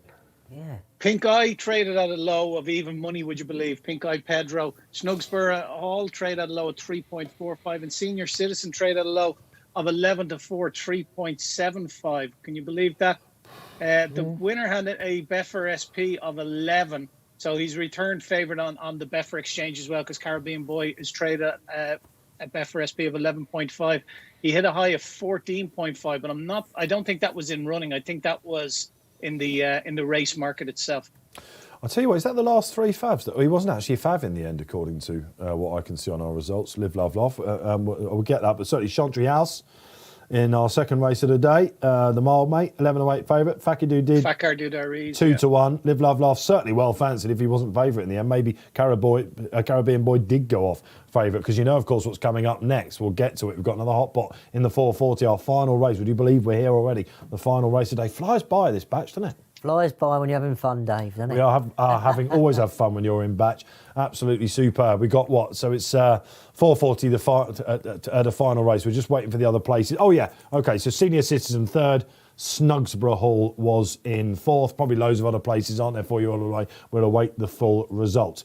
The winner must save a bit up his sleeve, mustn't he? Oh, 100%. He looked done and dusted at the second last. As it turned in, I thought the stride shortening, he's finished. Yeah. Patrick's body language wasn't confident either, was it at all? No, I didn't. But what have I done? And then he's picked up again. That was remarkable, I thought. Yeah. Yeah, and again, Pink-eyed Pedro, how much weight was he getting from? That would be something quite interesting. Pink-eyed, let's have a look. I've moved on already on my card. Let's have a look a little bit down, because this will be interesting to see. Live, Love, Laugh was carrying 11 stone, and Pink-eyed Pedro was on 10.6. Yeah, so I can understand, Barry, why they went low, these horses. Maybe not quite so low on Pink-eyed Pedro, but it looked for all the world like Live, Love, Laugh was going to fold up. And as I said through the race, if you followed this horse, plenty have jumped off that cliff, haven't they? Yeah, they certainly have. But Pink Eye carried 10.6 and a valuable 3 being claimed by Jack Tudor as well. So you got to take that into account. But Live, Love, Laugh, I did see someone post on Twitter the other day that it was the culmination of a 3-year plan. I think it was Joe said that he'd been asking Willie about running this horse in that race, but he hasn't won for a long time, has he? I'm just trying to look back here. I think the last race he won was it Leopardstown back in 2019? Ruby Walsh won on him? Sounds about No, it wasn't sounds even about that. right. He was second. He was second in that race, Whisper in the Breeze. When's he won? I mean, when's he won? He won Drumconnor Lad in Cork, 6th of January 2018, I think was the last race he won. Blimey, there you go. Can you believe that? Yeah, so I know that Kills had a bit to do with that plan, because he likes the odd sherbet or two with Joe Chambers, the racing manager, and he was like, "You've got to run him." You know what Kills is like? You've got to run him in the Topham. And lo and behold, and Kills said to me yesterday, we were in the office together. Kills has been in the office all this week, coming into the studio either side of this, as you well know, I'm sure. And he says 9 to 2. He's 9 to 2. I can't believe it. He says 9 to 2. And I said, "Oh, it's unbelievable, Kills." And of course, he's drifted out to 8 to 1, but he would have covered them. So yesterday, when Politolog won, we were in the studio and we could actually hear him. Despite the fact we got, our ears and all that sort of, we could actually hear him. He's what? How many metres away do you reckon, Quizmaster? Well, from here to there, it's about 5. Well, and there's only 5, isn't it? No, he's not in the gallery. He's in the actual office. That's 50 yards. He broke the sound barriers. Listen, a big winner had been a long time coming after a tough Cheltenham for him in the paper. I wish you'd told me, because we talked about Protectorate a few times, and we both agreed after Kelso, give that horse a break and win a nice race in the autumn. Yeah. And he's gone and backed it for the bloody manifesto. And he had Pink Eye Pedro. Did he have the exact? I bet you any money he did. Unbelievable scenes, Paul Keeley. You can't keep a good man down. Isn't it fun going over those national fences? Nothing like it, is there? I mean, the Hunter Chase yesterday was a crack, but what is it about being prominent? What is it? Is it something on the course where is there like a little chicane where they go, woo, see you later? Because nothing really, it's a long time since we had an Amberley House type affair, isn't it? Well, and they went too hard that year. So it's it's not it's something that very rarely happens. Now we've got the Jockey Hub. Well, I'll go and see what I think it is, and then Batchelor will tell me what it really is. But I think it's a couple of things. Firstly, the rhythm of being in front. If you're in the middle of a pack, you're not just dictated to the rhythm you can take offence at by your own horse. You're dictated to by the horses around you, because you can't break that pack. There's physical barriers to those horses. If you're in front, you can see any stride you like. You're jumping absolutely at your own leisure and your horse's own pace. And also, in a field of that size, the horses are obstacles every bit as much as the fences. It can get in your way. So that's what I think it is. But what is... No, I totally agree. And it's, in this day and age, what we were talking about earlier, is who you're around as well. You're looking... One of the kamikaze jocks. Yeah. Every time you go out in the Topham, the Fox Hunters and the Nationals, you have all the stewards come in and they do their little speeches and, right, you've got to ride this sensible, and it's a well-known... They come in at the top, and it's a well-known fact that if you jump off handy and you're in the top three, you very rarely finish or you pulled up. So they're doing this speech, and like Bradstocks were well known for making the front run, and they said the speech. I said, well, that's me done and dusted then, because I've got to make the running. And I was upside Jamie Moore. He was on Frankie Fig. Oh, he used to love those fences. Frankie Fig was the when he won Aintree the fence, Grand wasn't he? Sefton. Was it Wilson Rennick that rode Wilson it? Rennick, yeah. And I've Wily never seen a colours. rider jumping like Yeah, it. me and Frankie Fig, we jumped off, we went rapid, and me and Jamie were left at the forefront after the chair, going to the water. I'm probably mistaken, but I think that's Patrick's first win over the national Is it? fences, is it? Really? I can't. Has he won the Hunter Chase? I don't think so. They always try and get him to win. Well, and obviously Billaway yesterday, he didn't really take a cut, didn't he? He's flown home as if the trip was too sharp. But I wonder if Billaway made him think a lot about this ride. And listen, if I'm going to win, I've got to just attack, haven't I? Well handicapped horse, horse that on his day might just come alive. He'll obviously be back. You think next year, wouldn't you, for this? I mean, that'll be the plan, So surely? after that performance. Oh, how can you I not? think you'd say, right, top 'em and work the way back, because that would be your aim again. And you say, when you're in front, you get a good sight of them fences, and Canal Turn is a vital place in the race. If you can get that inside line. It's the only place being wide's got a disadvantage. Yeah. It's everywhere else. Of course. You just go across the track, but the canal turns where you need to get it right. Yeah, you have got to cut that corner, and if you can cut that right on the edge, and it's...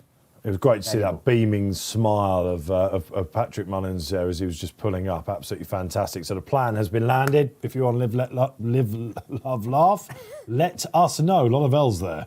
OK, we must move on, though, to the final race of the day. It is the 440. It is the Sefton, isn't it? Sefton. Once again, it's like you have to remind yourself of what these races that you talk about so much out of history. We didn't have them last year. You get all these Cheltenham races that you know because you talk about them all winter. And the Sefton, I managed to get that one right. So 3.5 miles, Barry, another Grade 1. What price is Brave Man's Game? 292 at the moment, Dave. Has been as big as 3.35 and as low as 212. Very strong favourite at that, it has to be said, at 292, 15 to 8. Galley Hill, money for that this morning. It's into 6.2 now, 8.0 Streets of Doya, Midnight River 8.4, and it's 10 bar. I'm going to have to take the favourite on here. He's ran a cracker in Cheltenham, but he gave it 110%.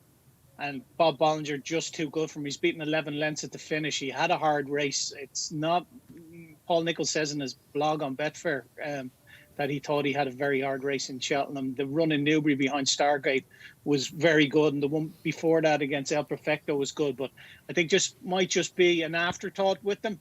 I'm not sure if he had a one in Cheltenham, he would have come here. So I'm just going to lay him at 292. I think that's eminently layable, the price. I would take 50 quid out of him, please. Keith, just to lose around 45 quid.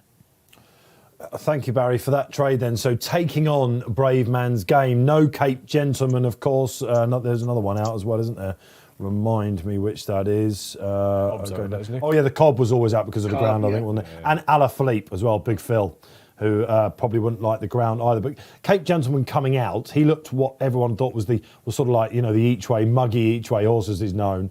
The Dovecot winner for Emmett Mullins. He's come out a little bit surprised he's out, actually. Maybe it is the ground for him. I haven't seen an official yet. But I thought this might be a crash. The fact, Keith, that he's still hovering around the 2-1 mark says that people just aren't sure. So like Barry a little bit, aren't they? Yes, I think so. And maybe there's this idea that the bubble was burst a bit at Cheltenham. And, it's hard to know what the Challow form was worth. It was a small field and bad ground, and he's won very well.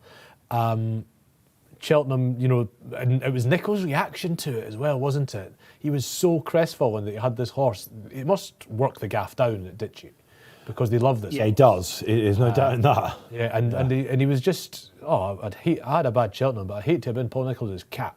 That would have been even worse. So couldn't have gone any worse, could it? No, and this horse particularly got him down. So I think that's working against him. I think that's people are looking at that. 5-timer yesterday though, and all's rosy. You will have got the horses bang ready for this to just try and seal the trainer's title. I've gone for him today, but I've backed him for next year's, not the RSA. He was 25s, and he's just got the stamp of a horse that's going to be a 3-mile chaser, no problem at all. So I'm hoping, en route to that he can win this. I think Okay. they might ride him a little bit more restraint today. I think He hasn't always led, has he? No, I think the general consensus was that he sort of maybe went a bit too early or got there a bit too soon. I do like Oscar's Elite though. I think and Streets of Dawn, they're proven stayers. Well, yes, he's not proved he's a stayer. That's the thing. He hasn't. I mean, He will if shoot. the argument is, they're adamant he'll stay 3 mile, Brave Man's Game. If it looked like he didn't stay at Cheltenham, so that could go back that he might have done too much too soon because he looked like a horse that doesn't stay. But they're adamant he does. But I just thought at the price, Oscar's Elite and Streets of Dawn finished second and third in the in the Albert Bartlett. Albert Bartlett's. They to me they look stronger stayers for me. Right, well, so you're taking on a Brave Man's Game Yes. with Barry, and I can totally see why. I absolutely get it. I approached this race thinking that I would probably be taking him on as well, despite the fact that when I went down to Ditchy and spoke to Paul Nichols and Harry Durham Ital about this horse, he is considered to be the horse that might just be the next Denman type. For them. He got the same figure as Denman, RPR, when he won the Challow. We're not sure about the Challow form because we haven't seen the runner-up since, have we, Keith? I don't think. Was it Star Turn, was it? Or? It's a rucker horse, isn't it? Yeah. Star Turn, yeah. Star Turn, thanks, Barry, yeah. Well, so we haven't seen him. Wild About Oscar, of course, has come out and won, but he made that mistake and pulled up. The Glancing Queen ran okay at Cheltenham, no more than that, because it was one of those Irish benefit races. You're laughing, Batch, but that's basically what it was. Yeah. My initial thoughts about Brave Man's Game when I want to take him on, and then I looked historically at this race. I thought, right, I'll get some help. It's what sometimes you've got to look back in racing before you look forward. And habitually in this race, each winner, even the lowly rated winners, the highest, just out of interest for you, was Beat That in 2014 at Fisher's Cross has won it. Santini and Champ, the last 2 winners, they habitually go over 150. Now we know that Brave Man's Game is a 150 horse. I think we can say that, And I'm looking down at the opposition. I think Cape Gentleman, not even totally sure if he was going to do it. 140, so he needs to improve £10 basically. Oscar Elite was the other one I thought potentially that might be able to go up from 142 to 150. But if we're thinking that this is a race where the winner will break the 150, then it's got to be Brave Man's Game. The last 4 winners, as you just, as I mentioned, Santini and Champ, the last 4 winners had all come from the Cheltenham Festival as well, even though with slightly longer breaks maybe. But Who ended up gold cobbles? Yeah, absolutely. And I thought when Bob Ollinger went, see you, off the home bend, I thought he wants a bit further. I was slightly disappointed with his finishing effort. Is he better on flat tracks? That's something else that I reasoned to myself. Newbury's looked like an absolute star on, right? And he might because he's a big horse. And to be honest, the comparisons with Denman are made, and Denman was probably at his very best on a flat track, wasn't he? Because these big horses, there's sometimes this idea that going up and down's maybe not the best thing for these big horses. Yeah. I don't know how much there is in that. Maybe Mattie can give us a bit of a steer, but it is a theory that I've heard espoused that the big horses probably want a flatter track because they don't like the undulations with their big long strides. It might be the case. It's still early in his career to say, I think. Well, it is.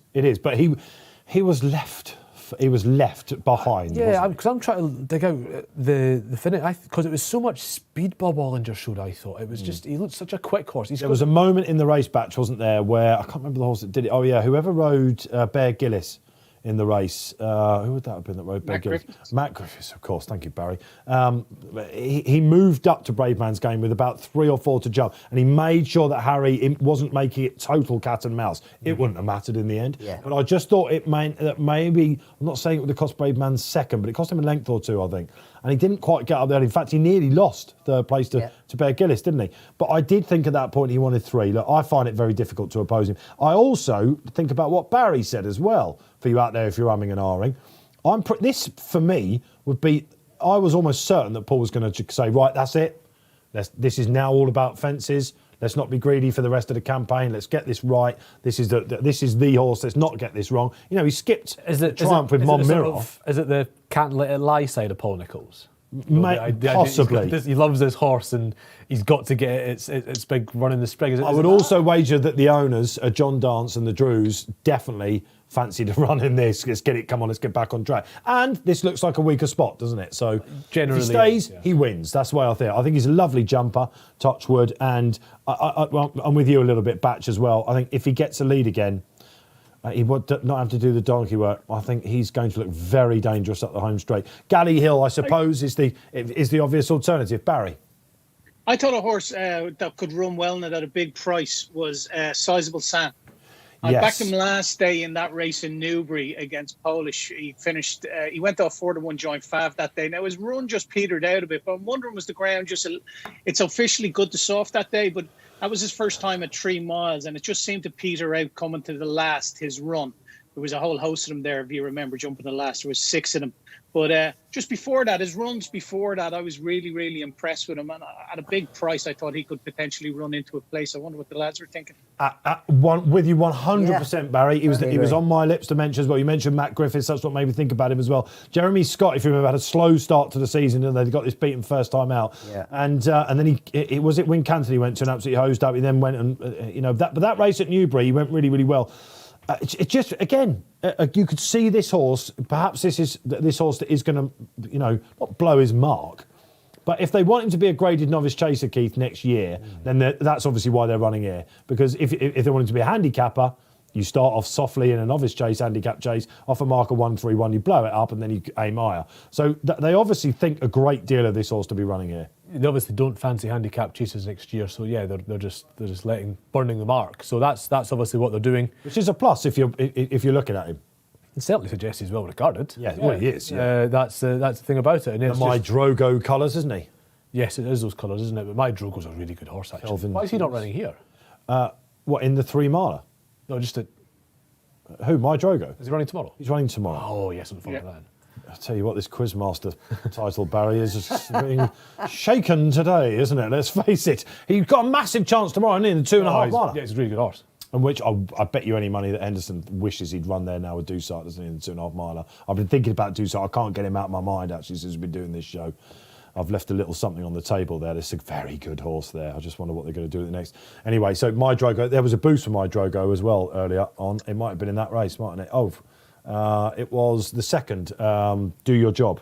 Oh, yes. Oh, yeah, that did run out. Finished second to him at Kelso, didn't it? Yeah, so My Drogo tomorrow, I think, will be a big gamble in that 2.5 miler. Well, tomorrow's going to be uber exciting, isn't it? Where are you watching the national match? Just indoors, yeah. No garden? Working. He probably will be working Me somewhere. and Dickie might be in tomorrow. Yeah, exactly. If the price is right. If the price is right. Absolutely. But garden parties, of course, we can have over here. Let's hear from you out there as well. Get your social in. Where are you watching the national tomorrow? I used to have a Grand National party.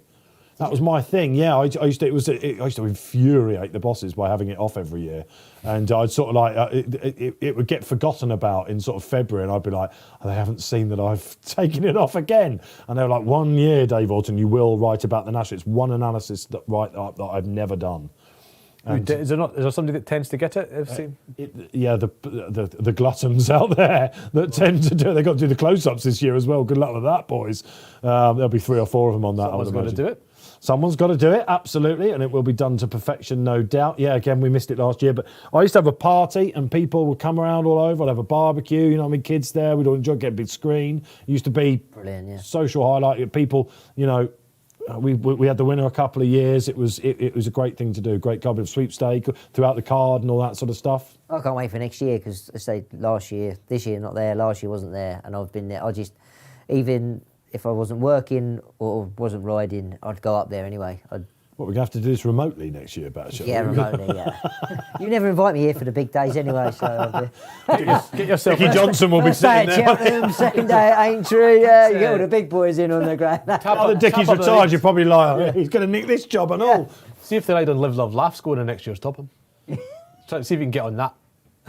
I've got to be retired by then, and Look, Keely's close to them. Keely's close to them, absolutely. Yeah, All you've got to do is hang on with him, haven't you? And realise that he might be idling. All right, we're not far off our final race here then on RP Live. Exactly, keep your social interaction coming on. It's all about tomorrow now. We've got massive gaps in between the races. In between the penultimate race up to the National, we're going to be giving you so much social interaction, love. It's going to be incredible. We'll be doing our one-word pin stickers guide. Can't wait for that. Cannot. Well, that's going to be really revealing, isn't it? And potential career suicide, but but we'll manage it. I'm glad I'm not here.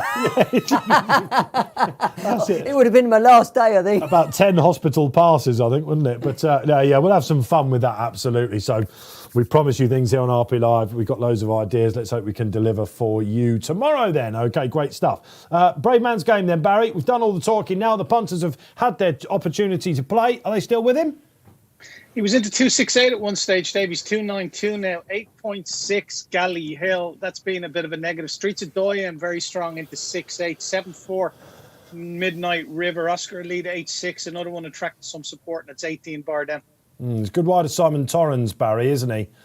Who's Very on good. Streets of Doyen, of course. JP McManus has used him to great effect, I think. Picked up an eye-catching ride in the conditionals race that finishes the card, Simon Torrens. Yes, and this time next year, a horse that finished second in it a couple of years ago. Yeah, real eye-catching. There was one he heard earlier, Keith. Yeah. Pretty much the same mark, isn't it? And again, Keely's put that one up, and I can tell he's quite fairly close to those connections. In fact, I asked Gills about it, and they said they're a bit lukewarm on telling me, which probably tells me they're very fancy. But yeah, so anyway, Simon Torrens got a big shout in the last after we go off air. Streets of Doyen, yeah, look, it's that Cheltenham form, isn't it? Like I say, this is a tick coming into this race. John McConnell, really good trainer, isn't he? That's it, yeah, and that's in the form with Oscar Elite. To me, they are proven strong stayers, and I think they're quite. That'll do you. Yeah, good Happy prices. to just. I mean, the way this race tends to go, you can get one of two ways. You have races like, I think Chief Dan George, the year he won it, they went too hard and it turned into a real slog, but you can get years where it's a bit more of a test of speed. Champ, it was a speed test essentially when he won it, so it is a race that can go one of two ways.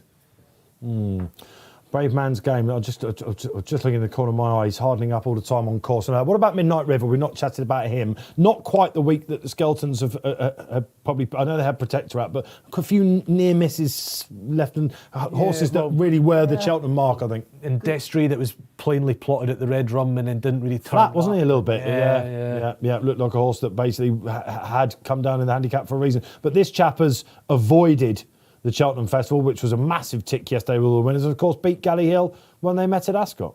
Yeah, good bumper form as well. Good bumper. Was he giving him weight that day? I'm tempted to say he was as well. £3, yeah. Not really, yeah. So again, I think the market's probably found the right place there. Nice horse, isn't he? Whether he's at probably, you know, like a lot of these in here, Batch, this is your embryo chaser. It's always definitely this race, yeah. Let's have a look at previous winners for you out there then. So Champ, so we've had an RSA winner, Santini.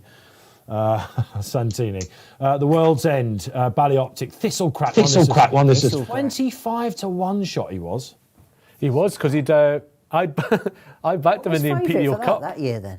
I looked earlier.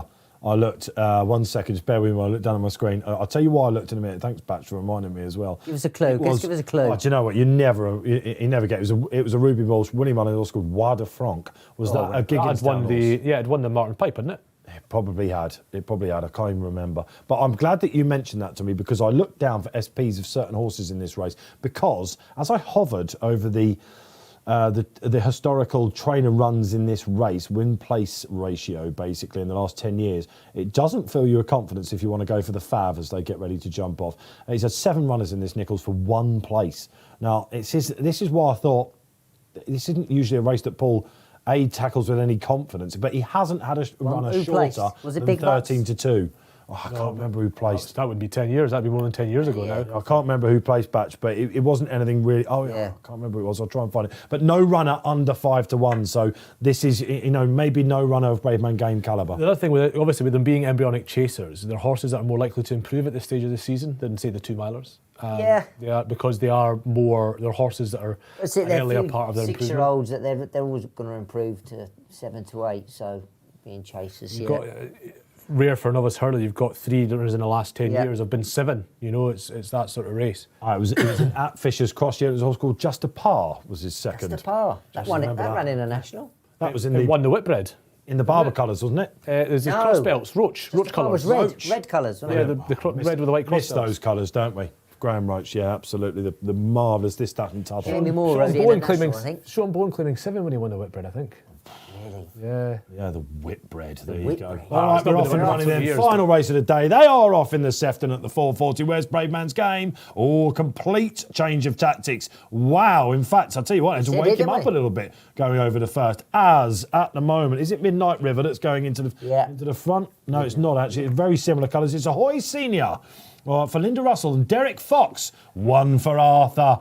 Massively popular. Oh, God, I was all over him when he won that. I watched that in Galway, in a bar. I think I was on a stag too, and we were all on, go on, Arthur! We were shouting. That was great, but he's leading all the way, came 2 horses. That was, in fact, was that the last national winner to come scything through runners? The last one held up, yeah, definitely. Probably was, wasn't it? 1 for Arthur. That was some night, Dave, on it. Oh, no, we pass. Yeah, Pass. I think it was. Pass, yeah, that would have been this weekend a long time ago. But Ahoy Senor, not Senior, Ahoy Senor. The comments in your paper this morning was, we're not sure about the ground for him, but we've had some good staying hurdlers. They've won Albert Bartlett's, of course, don't forget this firm. They really, really rate this horse. He's up front at the minute. Could he have been overlooked in the market? Pat's Fancy for Rebecca Curtis won this with that Fisher's Cross, as we aforementioned all those years ago. He's taken a nice prominent sit as well, along with Bothwell Bridge, second string for the Henderson Yard. He's up there as well at the minute. Again, what do we think about the tactics then, Keith, for Brave Man's Game? They're obviously just trying something different. He's giving him a look at the hurdles. I don't know if that's part of the deal.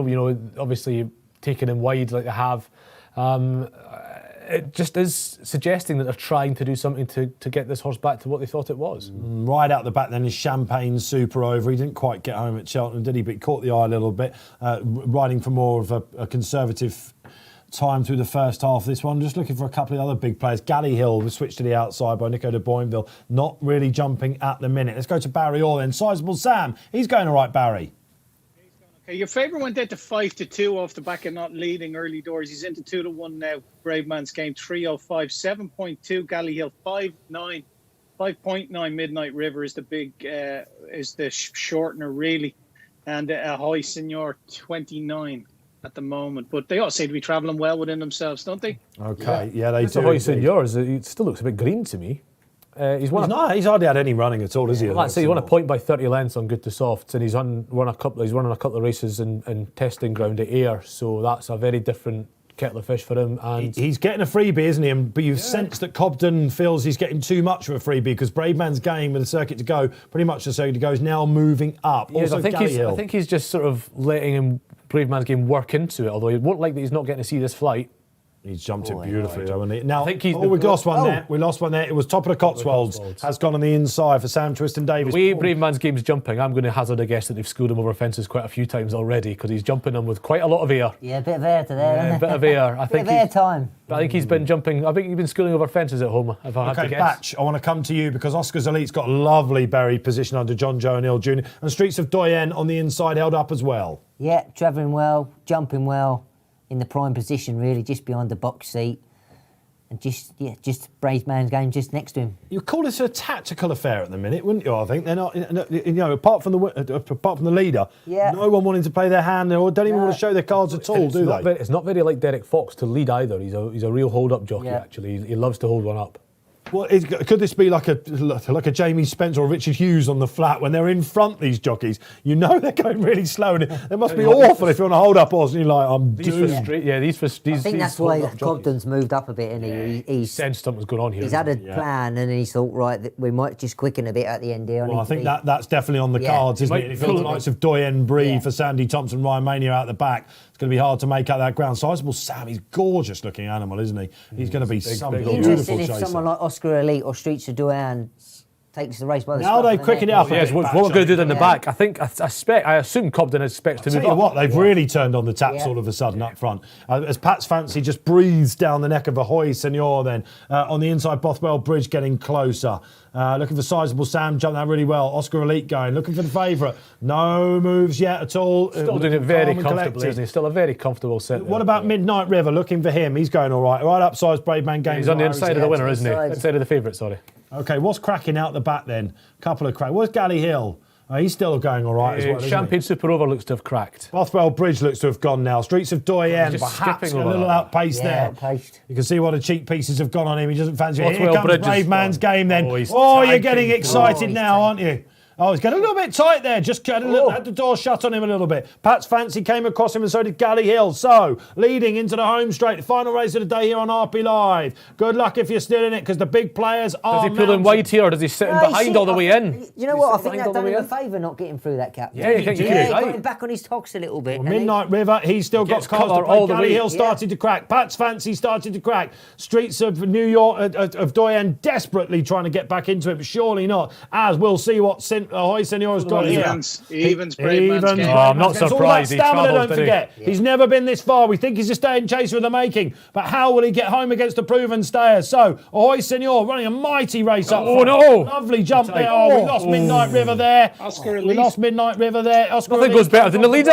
Horse and Rock's checking up okay. So, Brave Man's game now feeling the pinch. This is where he's going to have to find winner. Evens, Ahoy Senor. He walked through that second last. Oh, he's finding, isn't he? Here comes Brave Man's game. Evens. Oscar Elite. I think this stays in front, doesn't it? Yeah. Got one more to jump. Brave Man's game giving his all. Here we come. Don't give up on the favourite just yet. Good jump. Oh, yeah. Great jump by the leader there. In front. I tell you what, they've got another one, haven't they, here, I think. Brave Man's game has done nothing wrong whatsoever. He's running on into second. He's beating Oscar Elite, who ran so well at the Cheltenham Festival. But my, oh my, have we got another Grade 1 performer here? Yes, we have. Lucinda Russell, Peter Scudamore, take a bow, Derek Fox. That was a great ride, wasn't it? All the way from the front, stacked him up and went.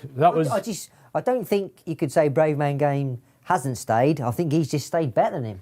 He's got to dictate. He's had a massive advantage all the way through, but I'm not saying that's definitely made the difference because, you know, he's kept him at bay quite comfortably. Yeah, listen, Brave Man's game has turned in and he's come there to win his race. Mm-hmm. He has not been good enough to get past the winner. No, absolutely. The winner, absolutely. The winner has had I don't think you'd ride the second horse any different from what you've done to change that result. I don't think. This came from a point Kimble of all places. That's near me. And 66 to basically 1. Buckinghamshire Kimble is. That was in November, of course, because it was all messed around last season. And he won on good to soft ground there over 2 mile 4. He wore a hood that day. And when he made his debut in a bumper at Ayr in January on heavy ground, he was far too keen. Settled beautifully last time. He's only had 2 runs over hurdles. I mean, this is a complete flyer, Keith, isn't it? And he was a bit green. You said that, Keith. I think he was. On the back, he was running around. He was running around. Hurdles, yeah. But what I noticed when I was looking just at his profile there, he had his 2 runs under rule so far, both on testing ground at Ayr. Now, testing ground at Ayr is extremely testing. Yeah. But his point winner come on less testing ground, and his half-brother Snuffbox, who improved recently for one of his first goes on better ground, actually. So it might just be that a bit of spring ground's really helped this horse and helped him show a lot more of what he's about. Extremely well bought, 50 grand. At the last 2. He has as well. He wasn't clever 2 out, wasn't he? Which it's a great point to come to Barry then for the final market race of the day, the update, Barry. Again, the market must have thought it's just a case of when Brave Man's game goes past. Yeah, Brave Man's hit a low 1.96. So what was the SP there? It was 66 to 1. 66 to 1, yeah. A Betfair SP of 120. Same as yesterday with that winner at 66 to 1 versus a Betfair SP of 120. There was actually 85 quid matched on the winner at 150 pre-race. Can you believe that? Oscar's Elite traded at a low at 2.40 on midnight. It was good to see him get up. I think they got up okay. Midnight River. hit a low of 3.15. But yeah, there was a lot of in running action there, and great ride, and great to see a yard like that getting a Grade 1 win on the boards, and well rewarded anyone who backed it on the Betfair Exchange. Absolutely, quite right. You only get that here on this show. And again, it was a lovely rhythm, wasn't it? 33-1, Barry, I'm seeing. Is it for the former RSA next year? Is that right? I'm getting quotes of that in my ear. Surely that's going to be the plan. Yeah, first show for the Brown Advisory, 33-1. And this thing went off 16-1 for a maiden hurdle air last time. He was. Do you know what? He was a non-runner a week or two ago. I thought it was a certainty that day I was going to have a go. Totally, that was in the Mickey Mouse race. Of course, he would have won by half the track, wouldn't he? But again, Hexham, I'm not sure you get some good ones turning up at Hexham. Yeah, but there you go. Quite. Was that where it probably was, wasn't it? It yeah. was Hexham. There you go. It was absolutely. It was on good to soft ground, so it would have suited him. There you go, absolutely. A nod for Hexham. Wonderful scenes, and it's been a really enjoyable day here on RP Live. Thank you for joining us. Barry Orr, it's been another great day, my man, and you're back in the seat for the big one tomorrow. Yeah, really looking forward to tomorrow. It's a cracking race, always is a cracking race, isn't it? Great to see Mattie. I'll see you again soon, please God, Mattie, and catch up with you tomorrow, Keith. Yes, we'll do. Cheers, Barry. Okay, superb. Matty, yep, great to have you on board. We'll be back in the next couple of weeks, no doubt. Yeah, pleasure. Yeah, hope to be. Yeah. You'll do some flat racing with us as well, won't you? Yeah, I've had a few spins on the flat. I'd like to send my best to Lorna Brooke as well. I had a nasty fall yesterday at Taunton, and wish her all the very best. Yeah, absolutely. It was that was happening all the way from the action, wasn't it? Absolutely. So yeah, with fingers crossed, everything.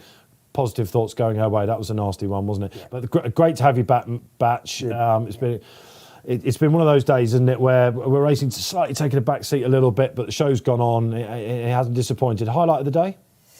Highlight of the day, I think that a hoist in ore. A hoist in ore. It was a very impressive winner. Beat the right two horses there, didn't he? Yeah, no excuses for Brave Man's Game. I think he's just got beat by a really nice horse going forward. Cheers, Batch. Great to have you in. Thank you. Some great stories along the way. Keep your feedback coming in. But Batch, we know you love him. When do you want to see him back? Should we get him back for the guineas? That would be a good one. Should we get a top hat on you, Batch? I won a guineas, you know, jersey. Jersey, yeah. Oh, God, we haven't got time for this. I should never have said it. Not the jersey stories. Mr. Melrose, just about keeping on to your Quizmaster hat. You'll be back for us tomorrow. Yes. Sitting in that very seat. After Gen Up, I've been probed today. You've had a few pelters come your way, haven't you? Quite right. They've been batting them all over the place. And we'll get our one-word pin stickers, me, you, Barry, and Ross Briley back on the show tomorrow. Looking forward to that. Okay, that's all we've got time here for on RP Live this Friday. Thanks to the guys in the gallery. Thanks to you again for watching. Like and subscribe if you're on YouTube. That's the name of the game.